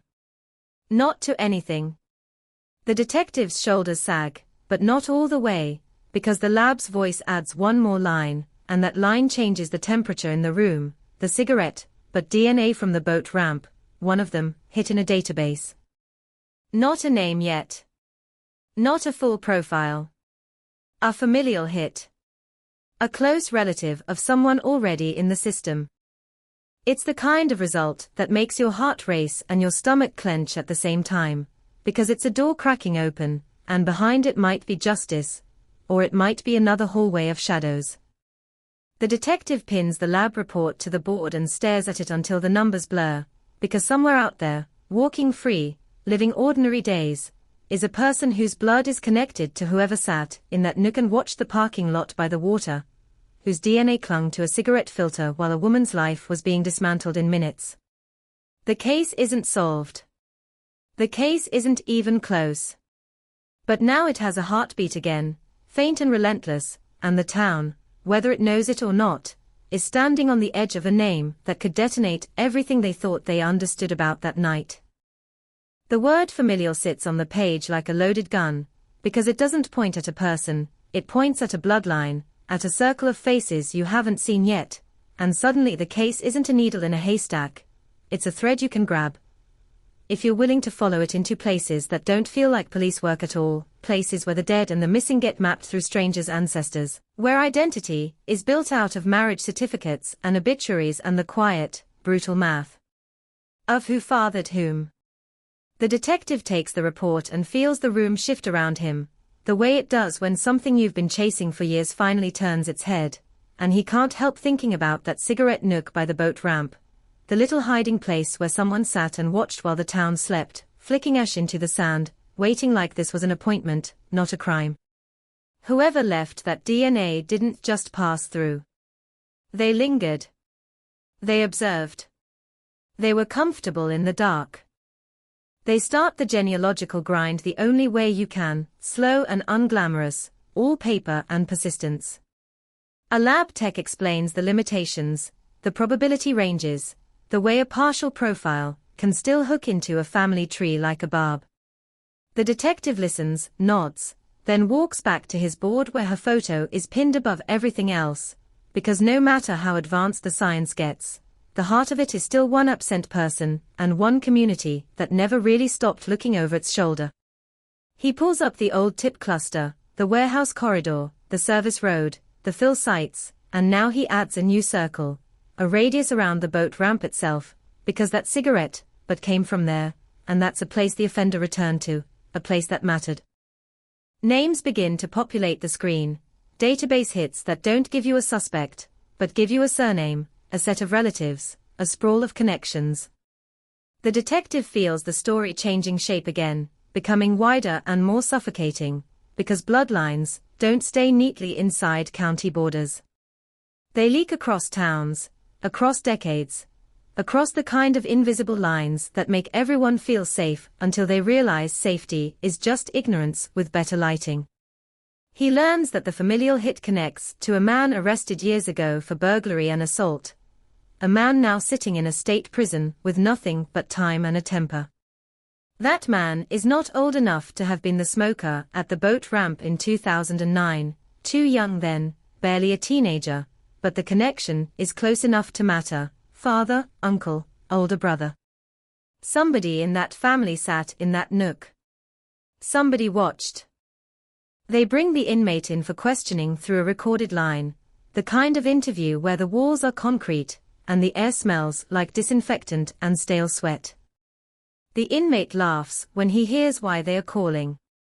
He laughs because prison laughter is a shield, because admitting fear in prison is a death wish, because he knows something they don't and he enjoys that imbalance. The detective asks about his relatives in 2009, asks who lived near the coast, who owned a dark SUV, who had access to construction sites, who liked to fish at night. The inmate's laughter dies into a smirk. He says his family is big. He says they are everywhere. He says cops always want to pin something on his people. The detective keeps his voice steady and says, calmly, that a woman never came home, and somebody in the inmate's bloodline left DNA at a location tied to her disappearance. The inmate's eyes change, just a fraction, like a shutter clicking. He leans forward and says, low, almost amused, you're late. Late. That word hits like a slap. The detective asks what he means. The inmate shrugs, looks away, and says he doesn't know anything, says he can't help, says he's done talking. But the damage is done, because you're late isn't denial, it's commentary. It suggests the story has been told in private long before law enforcement got close. It suggests the family carried a secret like inheritance. They pivot to the older relatives. The one who stands out first is an uncle, mid-30s in 2009, worked irregular jobs, had a history of restraining orders that never turned into convictions, a man who lived less than a mile from the boat ramp and moved away suddenly the year after she vanished. His name appears in old incident reports, loud arguments, a neighbor complaint, a domestic disturbance where he left before officers arrived. The detective pulls his driver's license photo and feels that instinctive chill he's learned not to trust, but can't ignore. The eyes are flat, the smile too practiced, the kind of face that can blend into a crowd and still make you feel watched.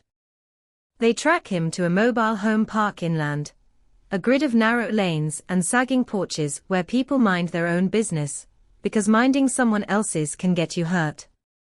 The detective goes with two other investigators. No flashing lights, no sirens, just the quiet approach of men trying not to spook a deer that might bolt. The uncle answers the door shirtless, tattoos crawling up his arms like vines. He stares at them with irritation that hardens fast into something else when he hears the case name, because even if he's never spoken it out loud, he knows it. The detective asks for a voluntary DNA sample. The uncle laughs. He says, man, you cops and your TV science. He says he's never been in that neighborhood. The detective keeps his tone neutral and points out the boat ramp is public, and his address history puts him nearby. The uncle shrugs and says he used to fish. Everybody fished. Nothing illegal about fishing. The detective asks where he was the night she disappeared. The uncle's eyes flick up and right. That tiny involuntary search for a memory, or a lie, and he says he doesn't remember, says it was 16 years ago, says he had a life. He adds, like an afterthought, people disappear all the time down here. He says it like it's weather. Like it's normal. Like it doesn't mean anything. The detective watches him say it and thinks of her mother clutching her phone, of her father staring into black water, as if it might answer. And he feels anger rise behind his ribs like heat. They can't compel a swab without a warrant, and they don't have the direct match yet, only the familial suggestion. So they leave. But they don't stop. They sit in a car down the street, and run his name through every database they have. They find a vehicle registration in 2009, a dark SUV, older model, the kind that would look like a shadow under streetlights. They find a boating license. They find citations near coastal access points, small things, parking violations, a warning for trespassing on a closed lot after hours. Trespassing after hours near the water. The detective feels the thread tighten. Then the case takes another turn, the kind that doesn't come from science, but from the oldest tool in policing. Someone finally deciding they're tired of keeping quiet. A woman calls the tip line late one night, voice trembling, and says she knew him back then, the uncle. She says she dated him briefly in 2009, says he was charming until he wasn't, says he had moods that came out of nowhere like storms. She says one night, a few weeks after the disappearance hit the news, she saw something in his garage, a purse. A woman's purse. Not hers. He caught her looking and snapped, slammed the garage door so hard it rattled the windows. He told her to mind her business. He told her she didn't see anything. Then, hours later, he got drunk and started talking like the alcohol loosened a knot he usually kept tight. He said, "They'll never find her." He said it with a grin that made her stomach turn. She asked who. He stared at her like she was stupid and said, "The girl. The one on the TV." She laughed because she thought he was joking. She says she regrets that laugh more than anything in her life. The detective asks why she's calling now. The woman inhales, shaky, and says she has a son. She says her son is getting older, and she started looking at him and imagining the kind of man he'll become, and she can't live with the idea that silence is a lesson. She says she tried to tell police years ago, but got scared. Says the uncle showed up at her job once, standing in the parking lot, staring until she felt like her skin was crawling. She says she moved. She says she tried to forget. But she never did. They bring her in, take her statement, go through it line by line until the memory becomes sharp enough to cut. She describes the purse, dark leather, a scuffed corner, a dangling charm shaped like a star. The detective's stomach drops. The star charm. The one they found in the toolbox in the dirt. He asks her if she's sure. She nods, eyes wet, voice breaking, and says she's never been more sure of anything in her life. For a second, the room is silent except for the hum of the air conditioner and the faint scratching of a pen, and the detective feels the case tilt towards something that looks like a solid answer, finally. He also feels fear, because answers come with consequences, and consequences come with backlash, and in a town that has already been living with this ghost for so long, the moment you name the living monster, the whole place changes. They get the warrant. The DNA swab comes back from the uncle fast, expedited, because now the prosecutors are paying attention, because now the evidence isn't just vibes and proximity, it's a witness statement tied to a physical artifact recovered from a site that dogs alerted on, tied to a boat ramp where the offender lingered long enough to smoke and watch. The detective waits in his office like a man waiting for a verdict on his own life. When the lab finally calls, the voice on the other end is careful, measured, the way people speak, when they know the next sentence will either light a fire or put one out. The profile, they say, is not a direct match to the cigarette but it's close. Close enough to confirm the familial relationship. The smoker at the boat ramp is in his immediate family. Father or brother. Not him. The detective feels a strange, dizzy mix of relief and frustration, relief that they didn't just tunnel vision onto the wrong man, frustration, because the thread didn't lead to a handcuff photo, it led to another branch of the tree. Another shadow. The uncle's alibi for 2009 stays foggy, unprovable either way, but now they know something they didn't before. The person who watched that lot and left that DNA is almost certainly someone older. Someone who had the authority inside that family. Someone who could talk about women like possessions and have the younger ones listen. They shift to the father.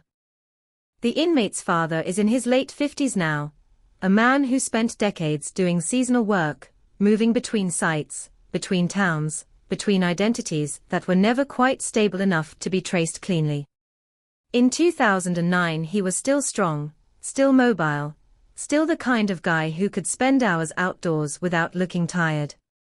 He owned a boat for a time, sold it after a storm season. He lived near the coast. He had arrests that were mostly dismissed, mostly no contest, mostly the kind of petty stuff that hides the bigger violence behind it, like weeds hiding a snake. The detective looks at his photo and feels that cold certainty settle again. This is the kind of man who can do terrible things and then eat breakfast like nothing happened.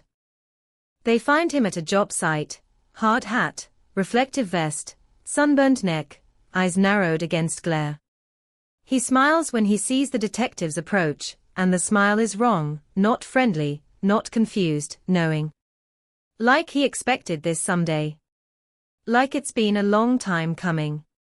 The detective tells him they're investigating the 2009 disappearance, tells him there's DNA evidence linking his family to the scene. The father's smile doesn't vanish, it deepens, and he says, almost kindly, "You boys still on that? Still on that?" Like a missing woman is an old hobby the police won't quit. The detective asks for a DNA sample. The father shrugs and says sure, why not, as if it's nothing, as if he's got nothing to hide. They take the swab. The father watches, calm as a man ordering coffee. And as they turn to leave, he says one more thing, casual, like he's discussing weather. Sometimes the water takes what it wants. The detective stops. Turns back. Asks what he means. The father spreads his hands, innocent, and says, Florida. You know. He laughs softly. A laugh without warmth. A laugh like a door closing. That night, the detective sits alone with the evidence board glowing under fluorescent light, her photo watching him, the star charm sealed in plastic, the map webbed with circles, and he feels the case tightening into a noose that might finally catch the right throat, or might snap and whip back hard enough to cut everyone who's tried to hold it. Because if the father's DNA matches that cigarette, but it's a direct line to the boat ramp nook, to the watching, to the waiting, to the kind of patience that makes a disappearance look effortless. And if it doesn't match, then someone else in that family sat there, someone still unnamed, still untested, still free. The detective looks at the calendar on the wall and realizes the date has moved without permission, that time keeps advancing like an enemy, and he thinks of the mother still charging her phone, still sleeping lightly, still hoping for a call that will never come in the form she wants. Outside the station, traffic hisses on wet pavement, and somewhere in the dark, someone who shares blood with the watcher at the boat ramp closes their curtains a little tighter, because the case that was supposed to stay buried has started breathing again, and you can feel it in the air. This isn't closure, it's pressure, the kind that makes ordinary lives crack. Pressure is what makes people talk, and pressure is what makes people do stupid things, and in a case like this, where the ghost has been walking the streets for years without a body to prove it, pressure becomes its own weapon, aimed at everyone in the orbit. Suspects, witnesses, families, even the detectives who swear they can keep emotion out of it. The DNA swab from the father goes to the lab like a message in a bottle tossed into a storm, and while the science grinds through its slow, clinical steps, the investigators move the only way they can, forward on instinct, forward on patterns, forward on the sick understanding that whoever sat in that nook by the boat ramp didn't just watch once, didn't just smoke once, didn't just drift through the night like a random shadow. That was someone comfortable. Someone local. Someone who knew exactly where a car could be staged to look like a disappearance swallowed by water. The detective builds a timeline again, but this time he overlays one more layer, the family's geography. Addresses. Job sites. Boats owned and sold. Old vehicles. Old citations near coastal access points. He draws circles the way you draw targets, and the most uncomfortable thing is how neatly they overlap. The father lived here. Worked there. Parked near the canal once after hours. Trespassing warning. Nothing that convicts, everything that suggests. He imagines the father at the boat ramp nook, cigarette ember bright in the dark, watching the lot, waiting for the woman's car to arrive, and the image sits behind his eyes like a stain. They quietly pull the father's work records from 2009. Not perfect. Not complete. But enough to sketch a picture. He bounced between construction crews, sometimes officially employed, sometimes cash, sometimes the kind of work that never hits a database. Still, there are time cards for certain days, and there's a gap around the week of her disappearance. He didn't clock in for 2 days. A sick day, he said back then. The boss doesn't remember. The boss shrugs. People call in sick. People disappear into hangovers. People vanish into life. Except now the gap feels like a mouth. They also pull the father's phone history, what they can salvage. It's thin. Old carriers. Retention limits. A handful of numbers. But one number repeats around that period: late nights, short calls, a pay-as-you-go line registered under a fake name. Burner. A word that hits like a gavel. The detective stares at the call pattern and feels his pulse tighten, because burners aren't for ordinary conversations. Burners are for the things you don't want tied to you. Burners are for the version of yourself you keep hidden. They locate the burner's purchase location through a retail record, one of those bizarre miracles of bureaucracy that sometimes saves a case. Bought at a convenience store near the highway, just a few miles from the fast food drive-thru. The detective drives there and stands under the buzzing fluorescent lights, and looks at the counter where the phones used to hang, cheap plastic rectangles in blister packs. The clerk working now wasn't there in 2009. The security footage from that era is long gone. But the location is another pin on the map, another dot in a constellation that's starting to look less like coincidence and more like intention. While the lab works the swab, the detective makes a choice he knows the chief won't love. He goes to the family.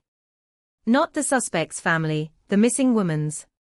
He sits at their kitchen table where the wood has been worn smooth by years of grief, and he doesn't bring promises, because promises are poison. He brings facts.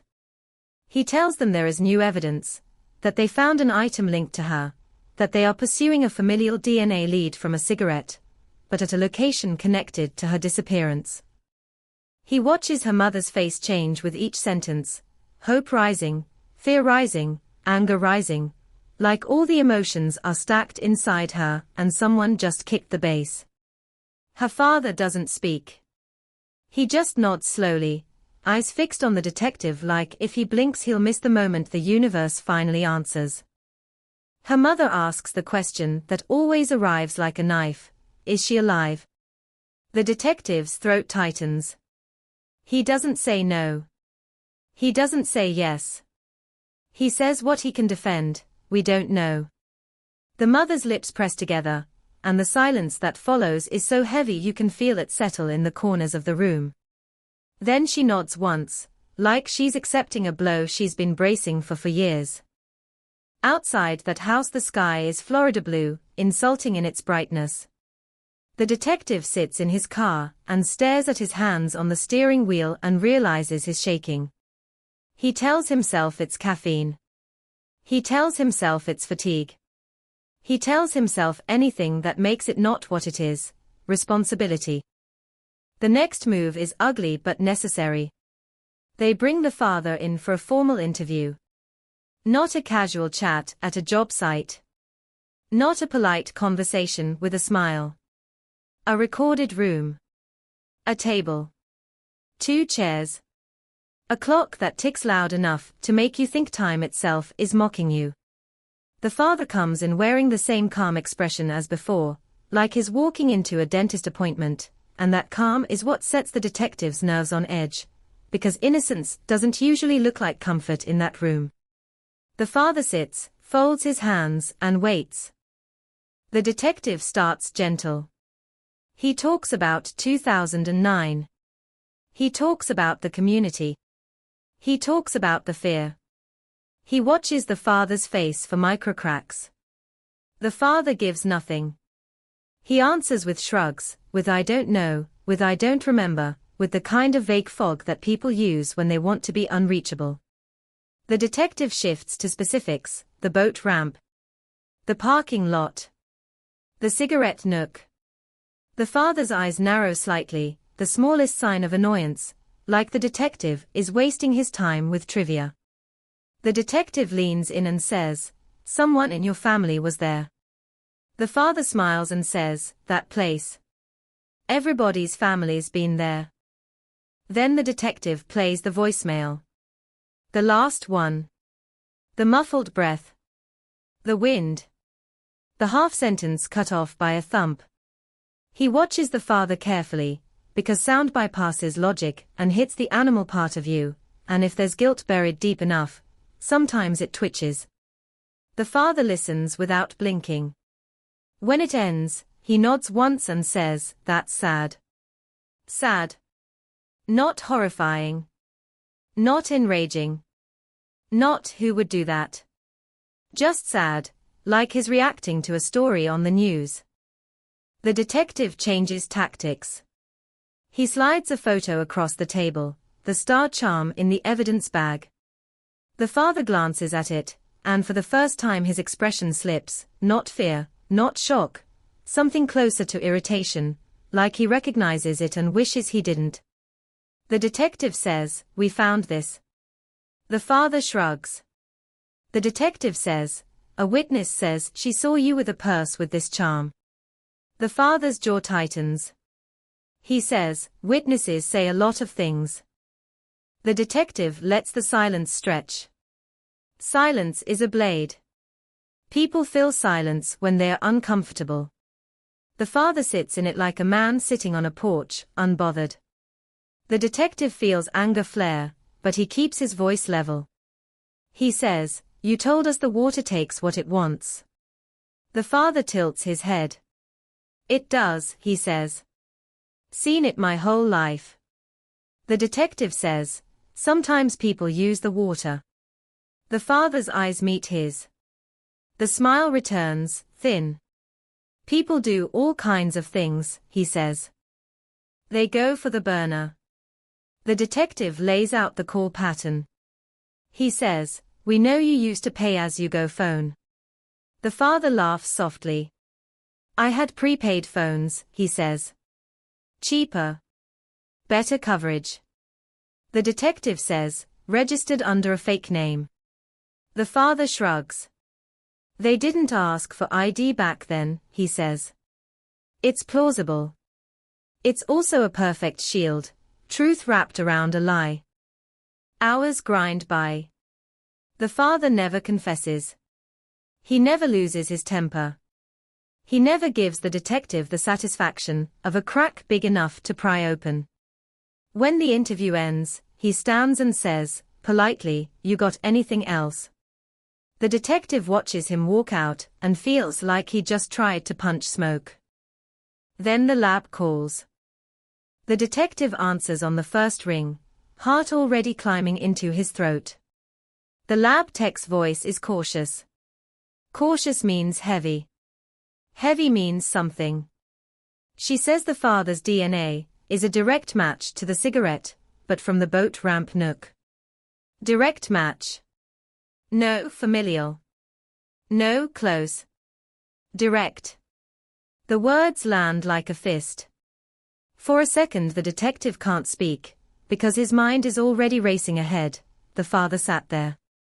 The father watched. The father waited. The father was present at the location tied to the staging of the car.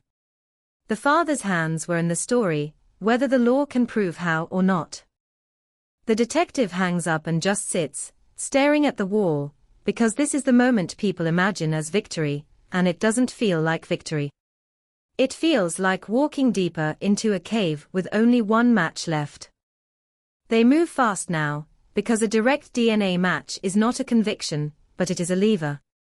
They get another warrant, this time stronger, supported by the match, supported by the witness statement about the purse, supported by the charm found in the dirt, supported by the pattern of proximity. They search the father's property. They search his vehicles. They search his job locker, his shed, his storage unit if he has one, because men like this often keep relics, little anchors to their crimes. The search team turns the house into a grid. They photograph. They bag. They swab. They tear open insulation. They crawl under the trailer. They dig in the yard where the grass grows a little too thick. They find nothing obvious.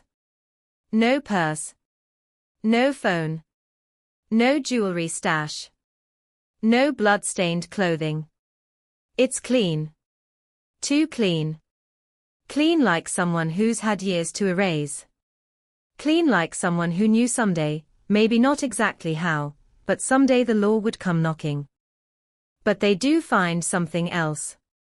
In the father's shed, behind stacked paint cans and a broken cooler, there's a length of rope. Ordinary rope. Florida rope. The kind people use for boats, for tarps, for hauling. Except this rope is cut at both ends, frayed, and one end is melted slightly, as if someone used heat to seal it and then changed their mind. They bag it. They test it. Fiber analysis. Trace. The lab will take weeks. Weeks feel like decades. In his truck they find a folded top with sand embedded in the creases. They compare that sand to the construction fill composition, the crushed shell, the asphalt dust, and it matches the general type, but the general type is everywhere. They find a small flashlight lens in a toolbox under the seat. Cheap. Common. Could be anything. But the detective thinks of the cracked lens they found near the guardrail ditch. He sends it to the lab for comparison anyway, because in a case like this you chase every, could be until it either becomes, is, or it breaks your back. The father is arrested, not for murder, not for kidnapping, not yet, on an older warrant that suddenly becomes enforceable with renewed scrutiny. Something technical. A probation violation. A firearms issue. The public sees the mugshot and hears the whispers and the town's blood runs cold, because now there is a face attached to the boat ramp nook, and the face belongs to someone who has been living among them, working among them, smiling at them, the whole time. The headlines flare again. People post his photo online. People dig into his past and find every rumor, and every story, and every time someone felt uncomfortable around him, and never said it out loud. The missing woman's family gets the news, and for the first time in years they let themselves lean toward belief. Maybe this is it. Maybe the monster finally has a name. Her mother cries, not from relief, but from exhaustion, from the sheer weight of carrying a question for so long. Her father sits in silence and stares at the TV like the screen might open and let her walk out. But the detective knows better than to celebrate. A DNA match puts the father at the boat ramp. It does not put him in her car. It does not put him on her skin. It does not put her body in his possession. The legal system wants a story with edges you can hold. This case is still a mist. Then, 2 nights after the arrest, something happens that makes the detective's blood turn to ice. A patrol unit responds to a small fire behind an abandoned warehouse, one of the same warehouses near the service road. A dumpster fire, they think at first. Teens. Vagrants. Nothing. But when they put it out, they find the remains of burned items inside. A melted phone casing, dark plastic with a silver inlay, fragments of metal that look like jewelry, and a half-charred strip of floral fabric. The detective arrives on scene and stares at the wet ash and feels the case breathe hot in his face. Because burning evidence after an arrest isn't a coincidence. It's an action. It's a message. It means someone out there is cleaning up.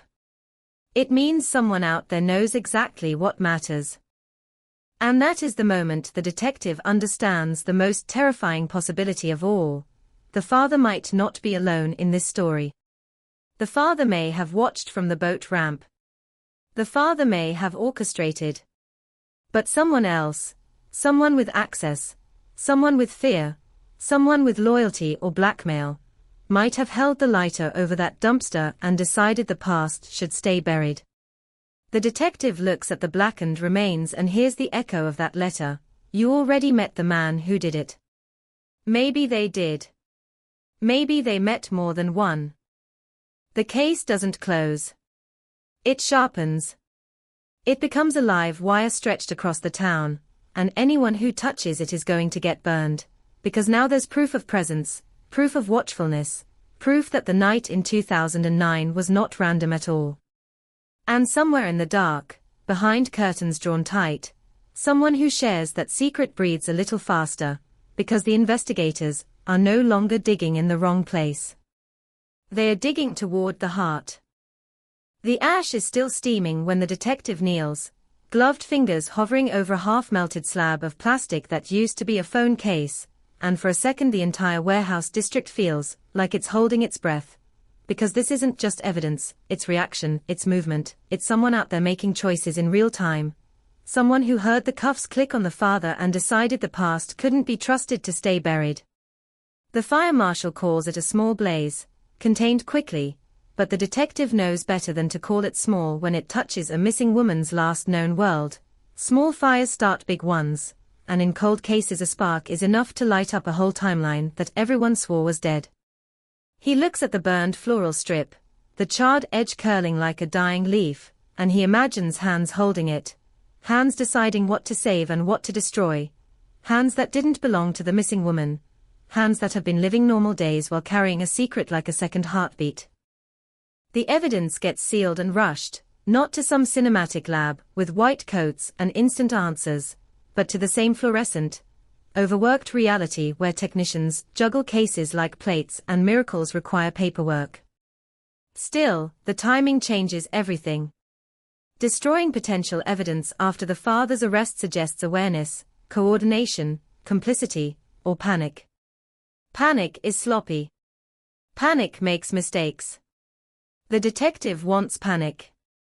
He wants someone to stumble into a confession, because they couldn't sleep. He wants a weak link to snap. They lock down who had access to that warehouse area in the last 48 hours, vagrants, night security, nearby businesses, anyone whose boots touched that alley. They pull traffic cameras from the nearest main road, because even if the warehouse cameras are dead, the city's blind spots aren't infinite anymore. They watch grainy footage of headlights sliding past like ghost ships, of taillights stopping for a heartbeat and then moving on. A dark SUV appears at 3:03 a.m., slows near the alley, then accelerates. Another vehicle, a small sedan, passes 5 minutes later. The detective's eyes ache from staring. He knows the difference between pattern and desperation, and he can feel a pattern forming. The father sits in holding now, not yet charged with the crime everyone wants him charged with, but contained, boxed, labeled by the system. The town sees the mugshot and thinks it's over. The town wants it over. The detective doesn't. Not because he likes the chase, but because this case has already taught him the most brutal lesson: the truth doesn't care what people need. The truth only cares what can be proven. They bring the father back into the interview room after the dumpster fire, because timing is leverage, and leverage is oxygen. The father walks in calmer than he has any right to be, sits with that same thin smile, and says, "Busy night," as if he's commenting on weather. The detective doesn't play along. He drops a photo of the burned phone case on the table. The father glances at it, bored. The detective says, "Somebody tried to burn evidence behind a warehouse." The father shrugs. "People burn trash," he says. The detective says, "That warehouse is tied to the case." The father's eyes flicker, a micro-expression that vanishes fast, but it's there. The detective leans forward. "Who's cleaning up for you?" he asks. The father laughs, and the laugh is soft, controlled, almost gentle. "You think I got helpers," he says. "I'm an old man." The detective's jaw tightens. Old men don't sit in boat ramp nooks at night leaving DNA. Old men don't smile at missing women like they're gossip. The detective says, "You were there." The father says, "I told you. I fished." The detective says, "At 1 a.m. The father says, Fish don't wear watches. The detective plays the only card he has left that isn't evidence, the card that sometimes breaks the unbreakable. He names the witness. He says the woman's name out loud, says she remembered the purse, says she remembered the star charm, says she remembered what the father said while drunk. The father's smile thins. His eyes harden. People lie, he says. The detective says, people also finally get tired of being afraid. The father's gaze locks on him, and in that gaze there's something like annoyance, like a man realizing the game is being played differently now. He says nothing. Silence again, sharp as wire. The detective lets it cut. Then the detective changes angles, because direct confrontation is a wall and he needs a crack. He starts talking about the family. The inmate's son. The uncle. The bloodline. The detective says, somebody else burned those items. The father says, not my problem. The detective says, it will be, when they flip on you. The father chuckles. Flip, he repeats, tasting the word like it's cheap. You watch too much TV. But the detective sees something when he mentions the uncle, a tiny tightening at the corner of the father's mouth. Not love. Not concern. Control. The father isn't worried about the police. He's worried about the circle staying intact. He's worried about the secret not leaking through the wrong mouth. That's where the detective aims next, because control is brittle when you hit it from inside. They pull the uncle in separately, not for a friendly conversation, but for pressure. The uncle arrives angry, defensive, spitting contempt like it's a shield. He refuses a swab again. He refuses questions. He says the police are harassing him. He says they should go find real criminals. The detective slides the father's DNA match across the table. The uncle's eyes dart, just once, and that dart is the sound of a crack. The detective watches it happen and keeps his voice calm. Your father was at the boat ramp, he says. The uncle scoffs. He fished, he says, too fast. The detective says, at the same time a woman vanished. The uncle's jaw flexes. He says, so what? So what? Those two words hit like a hammer, because they're not denial, they're dismissal. The detective leans in. Where were you that night? He asks again. The uncle says, I don't remember. The detective says, you remember enough to know what your father was doing. The uncle's eyes flash with irritation, then something darker, something like fear. The detective feels it. He presses. Did he tell you what happened? The uncle laughs, but the laugh is wrong, too loud, too sudden. You think my dad tells me his business, he says. The detective says, I think he tells you what to do. The uncle's face changes. The mask slips for half a second and the detective sees it, resentment. Not just fear. Resentment that has been fermenting for years. That resentment is a doorway, and the detective steps closer. He doesn't offer a deal, he can't, not yet, but he offers a reality. Your father is going down for something, he says. He's not as untouchable as he thinks. If you're holding anything, it's going to burn you too. The uncle stares at the table. His hands are clenched so tight his knuckles are pale.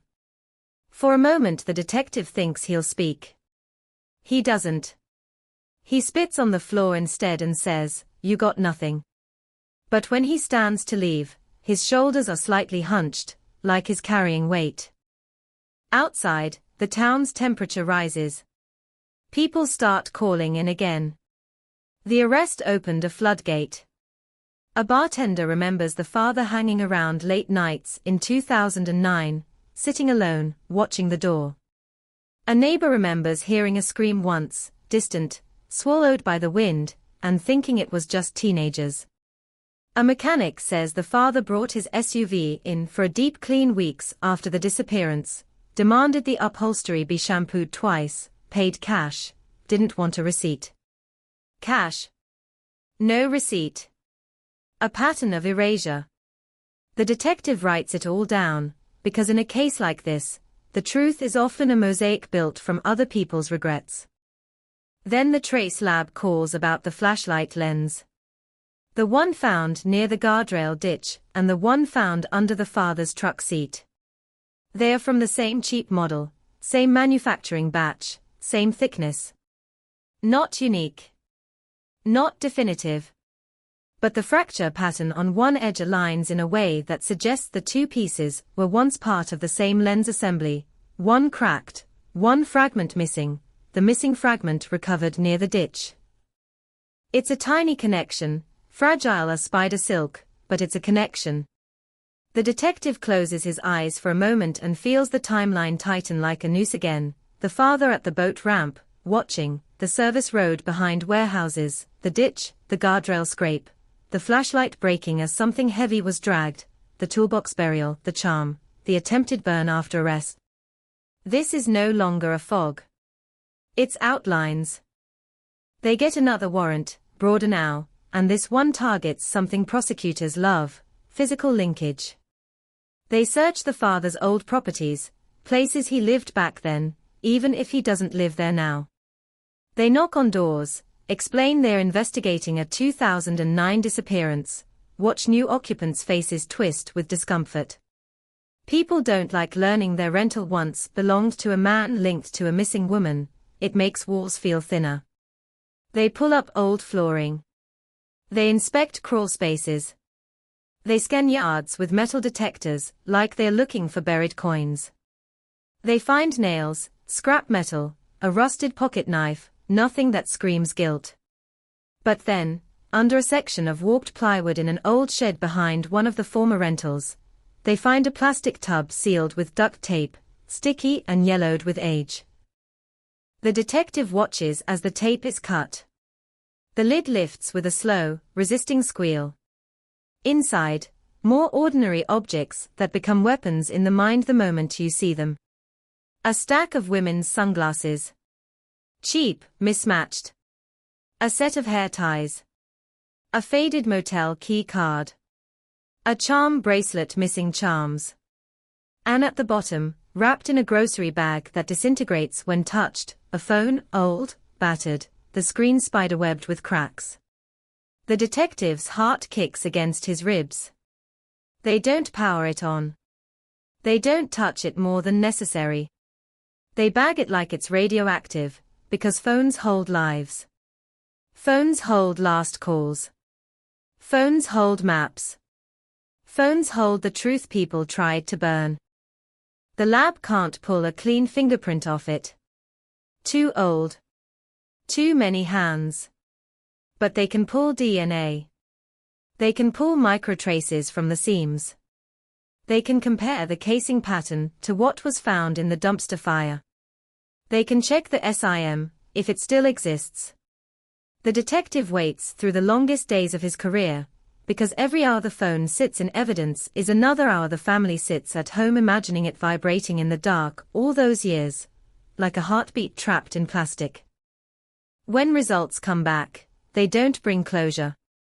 They bring another punch. The DNA on the phone isn't hers alone. It's hers and someone else's, male, consistent with the father. Contact DNA, the kind that could come from touching, grabbing, taking. The phone's case, dark with a silver inlay, matches the burned fragments recovered behind the warehouse, down to a tiny manufacturing defect on the inlay edge. That means the dumpster fire wasn't random trash. It was cleanup. It was targeted. And it means whoever burned those fragments knew the phone existed, knew it mattered, and tried to make sure it stayed silent. The detective goes to the father with this. He lays the lab report on the table like a hammer. We found her phone, he says. The father's eyes narrow slightly, not surprised, more like annoyed that the detective is still talking. The detective says, your DNA is on it. The father exhales through his nose, almost amused. I touched plenty of things, he says. The detective says, it was buried in a tub on your old property. The father's smile finally falters for the first time, just a flicker, just enough. Then it returns, harder. Not my property anymore, he says. Anybody could put anything anywhere. Anybody could. That's the phrase people use when they want reality to dissolve. The detective doesn't let it. He says, then tell me who. The father leans back, eyes half-lidded, and says, you don't have a body. There it is. The naked truth. The shield. Without a body, he thinks is untouchable. Without a body, he thinks this is all theater and headlines and nothing that sticks. The detective leaves the room shaking again, not from fear this time, but from the rage of knowing how the system works and how predators exploit its gaps. He knows what he has. A man placed at the staging area, physical linkage to the victim's phone, a witness statement about a purse and a charm, a trail of objects buried like trophies, a suspicious burn attempt after arrest, and still no body, no definitive scene of death, no smoking gun that turns suspicion into a conviction that survives a jury. He also knows the father isn't the only shadow here. The burn. The letter. The timing. Someone else is moving in the dark to protect the center. So they go hunting for the mover. They review the traffic camera again, frame by frame, focusing on the dark SUV that slowed near the warehouse alley the night of the fire. They enhance what they can. They catch a glimpse of a bumper sticker. A shape. A logo. Something common, but not universal. The detective sends it to a patrol unit, with a list of local vehicles matching that sticker type, and within days they get a hit. The uncle's current SUV. Same sticker. Same placement. Same model year range. It's not proof, but it's another thread pulled tight. They bring the uncle back in. They don't accuse. They don't shout. They sit him down and show him the footage. Is that your vehicle? The detective asks. The uncle's eyes flicker. His jaw clenches.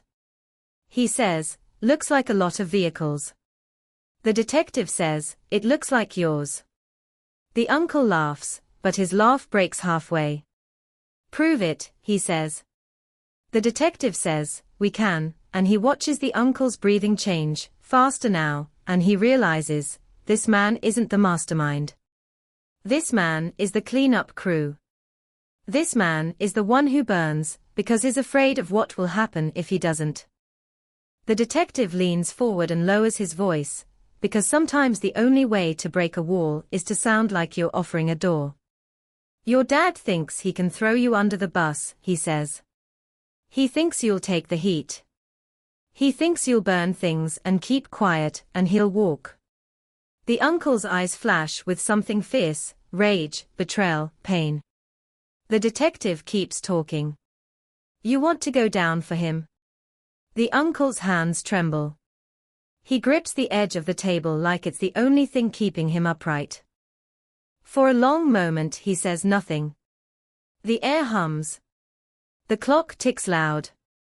The detective can hear his own pulse. And then the uncle whispers, almost too quiet to catch, you don't know him. The detective says, then tell me. The uncle swallows hard. His eyes shine with something like tears he refuses to let fall. He made us, he says. He made us do things. The detective's spine goes cold. What things, he asks. The uncle shakes his head fast, like the words are poisonous. I didn't, he starts, then stops. His breathing becomes jagged. He looks at the camera in the corner of the room and then looks away, as if he can't bear to be seen saying this. He said if I ever talked, the uncle whispers, he doesn't finish. He can't. The detective waits, because waiting is sometimes the most aggressive thing you can do.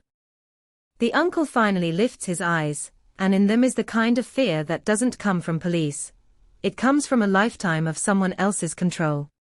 He says, "You're never gonna find her." He says it like a curse and like a confession at the same time. The detective's stomach drops. "Why?" he asks, voice tight. The uncle's lips tremble, and he whispers the sentence that hangs in the air like a noose, "Because the water didn't take her." He did. And he didn't leave enough. Not enough. Not enough body. Not enough proof. Not enough mercy. The detective sits there, listening to the uncle's breathing, feeling the case twist again into something darker than a single predator. This isn't just a disappearance. It's a family system. It's fear passed down like a last name. And outside, in the Florida night where water glints black under streetlights, the town keeps moving, pretending it isn't sitting on top of a secret that's starting to leak through the cracks.